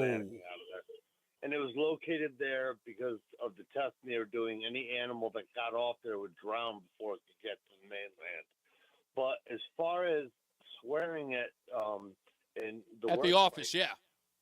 Yeah. So again, doing field service 25 years, I found it. I completed the art of telling someone to go F themselves in such a way that they would thank you at the end of it. Now that deserves an applause, because I can appreciate that, my friend. That I can appreciate. Brilliantly done, sir. If you can do it to the point where they say thank you, have a nice day. Oh, yeah. That's the art of the deal, my friend. That is the art of the deal. Love you, Reese. Thank you too, Mike. Thank you so much. Mike, our other Mike is in Plainville. Will he be our last but not least? We'll see. How you doing, Mike? Very significant date, 1947. Harry Truman was president. You had the Roswell crash in New Mexico. You had sightings, 30 to 40 sightings at least. You had crashed UFOs. Mm-hmm. It was covered up. It was sloppy. You had the invention of the Department of Defense, the National Security Act. You had the first DOD director was James Forrestal, who was a Navy admiral. Now, these aren't all coincidences. Look up UFO sightings and crashes, and it's all there. That's proof enough. I'm with you, Mike. I believe, listen, what's the old Carl Sagan line from the movie Contact or from the book Contact, when the daughter asked the father, do you really think that there's life out there? And he said, if there's not, what he said. Yeah, the line is, if it's not, it would be an awful waste of space. I love that line. And I do believe there's just no way. I think it's arrogant to believe that we're the only life out there. I just do. I just think it's arrogant. If you look at all the recent sightings, if you check out the sightings of UFOs over Chinese airports, I mean, what is it? They can't explain it. Now, going back to 47, first they said it was a UFO, and then they said it was a weather balloon. And then they had Majestic 12, which was created, supposedly, to find out what the cause was. And then you had Project Blue Book, yes, which was another program to tell the American public more lies that it was swamp gas and this and that. The government couldn't make up their minds what they wanted to do, and they still can't. I don't listen. The fact that I know, I'll put it this way. When Barack Obama was the first person to finally, let's just say he kind of let the cat out of the bag about Area 51. When he finally did that, I was going, all right, are we going to have a change in the government's position on whether or not they did down or recovered a UFO? And nothing came of it, and people moved on. It did give a lot of the, conspiracy people, some sort of fodder. People can laugh if they want. But yeah, I don't. There's nothing to laugh at. I don't think it's anything to laugh at. I think it's really happened. Have you seen the movie The Abyss? Yes. The end of it. Yes. That's so far-fetched. They say that USOs, they've been in our oceans for thousands of years. Listen again. There's a lot of this stuff that listen. Some of it is People are going to tell me that 3,000 sailors on an aircraft carrier, the Roosevelt, back in the 60s, didn't see a UFO. It was 3 times the size of a football field, and it was shadowing them for minutes, hours.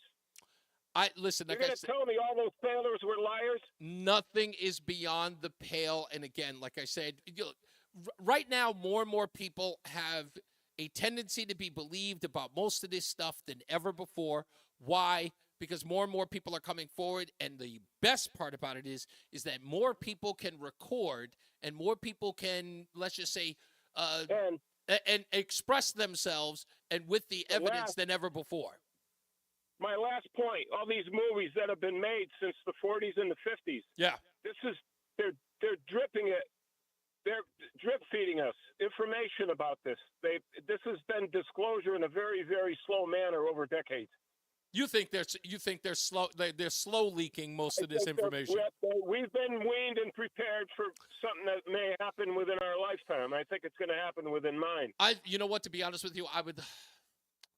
Not that I would want it to happen like in a vicious way, but it might be a good thing. I don't think it could be. It could be. But I always say to myself, you know what? I think about that as like, imagine if we were to see something that they saw in like that movie Independence Day with this big giant disc. Go online and check out the impressive images of the Chinese airports. This is going back within the last 10 years. Okay. All right. I'll check it out. Thank you, Mike. I appreciate you, sir. I don't know how I would react can you imagine it, Joey, if you were standing in Hartford and one of those big giant discs showed up like they did in Independence Day? Oh, that wouldn't be good. Right, it would be like validation. Yes, but aside from validation, but it would be the most indifferent I ever felt in my life. Like, because, do you run? Do you watch it? Like, what do you do in that situation realistically? Exactly. I look at that and I say to myself, how indifferent would you be in that moment? Because in one breath, you're kind of going, wow. And the other thing, it goes, holy crap. Son of a... Right, so it's like there's a little bit of that I would feel in that moment. It would be the most uncomfortable you could feel because you go, how do we know that they come in?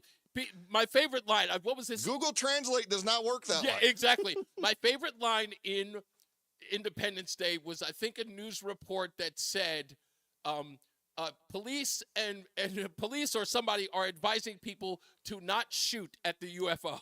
And there were people who were actually taking shots at it in the movie, and I kept laughing the entire time. I will say this before we go, because we do have to take a break. My favorite part about Independence Day, and I tell this all the time, Randy Quaid's character has been telling everybody before the movie even starts that he had been abducted by aliens. Mm-hmm. I've been abducted.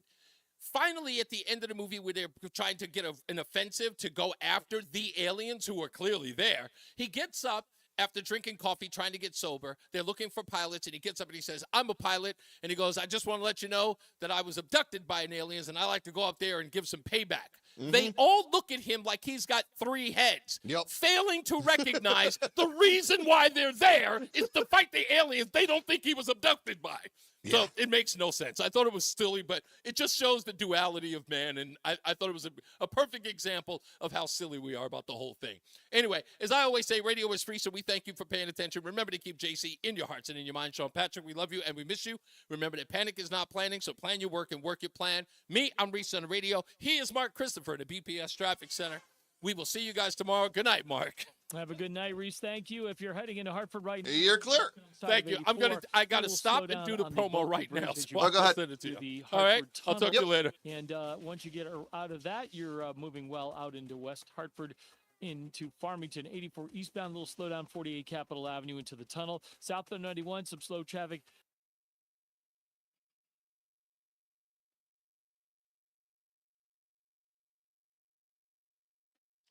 Okay, everybody. Oh, thank you, Michael A. It explains the speed that our technology is advancing. That's true. It will be revealed when the Illuminati approves. I like that. Hey, Ed, Hey, Lady Patriot 1871. I hope you come and check out the show tomorrow. We'll be on at 3 p.m. Eastern. That's 12 noon on the West Coast. I don't know exactly where you are, but I appreciate you coming in and checking us out.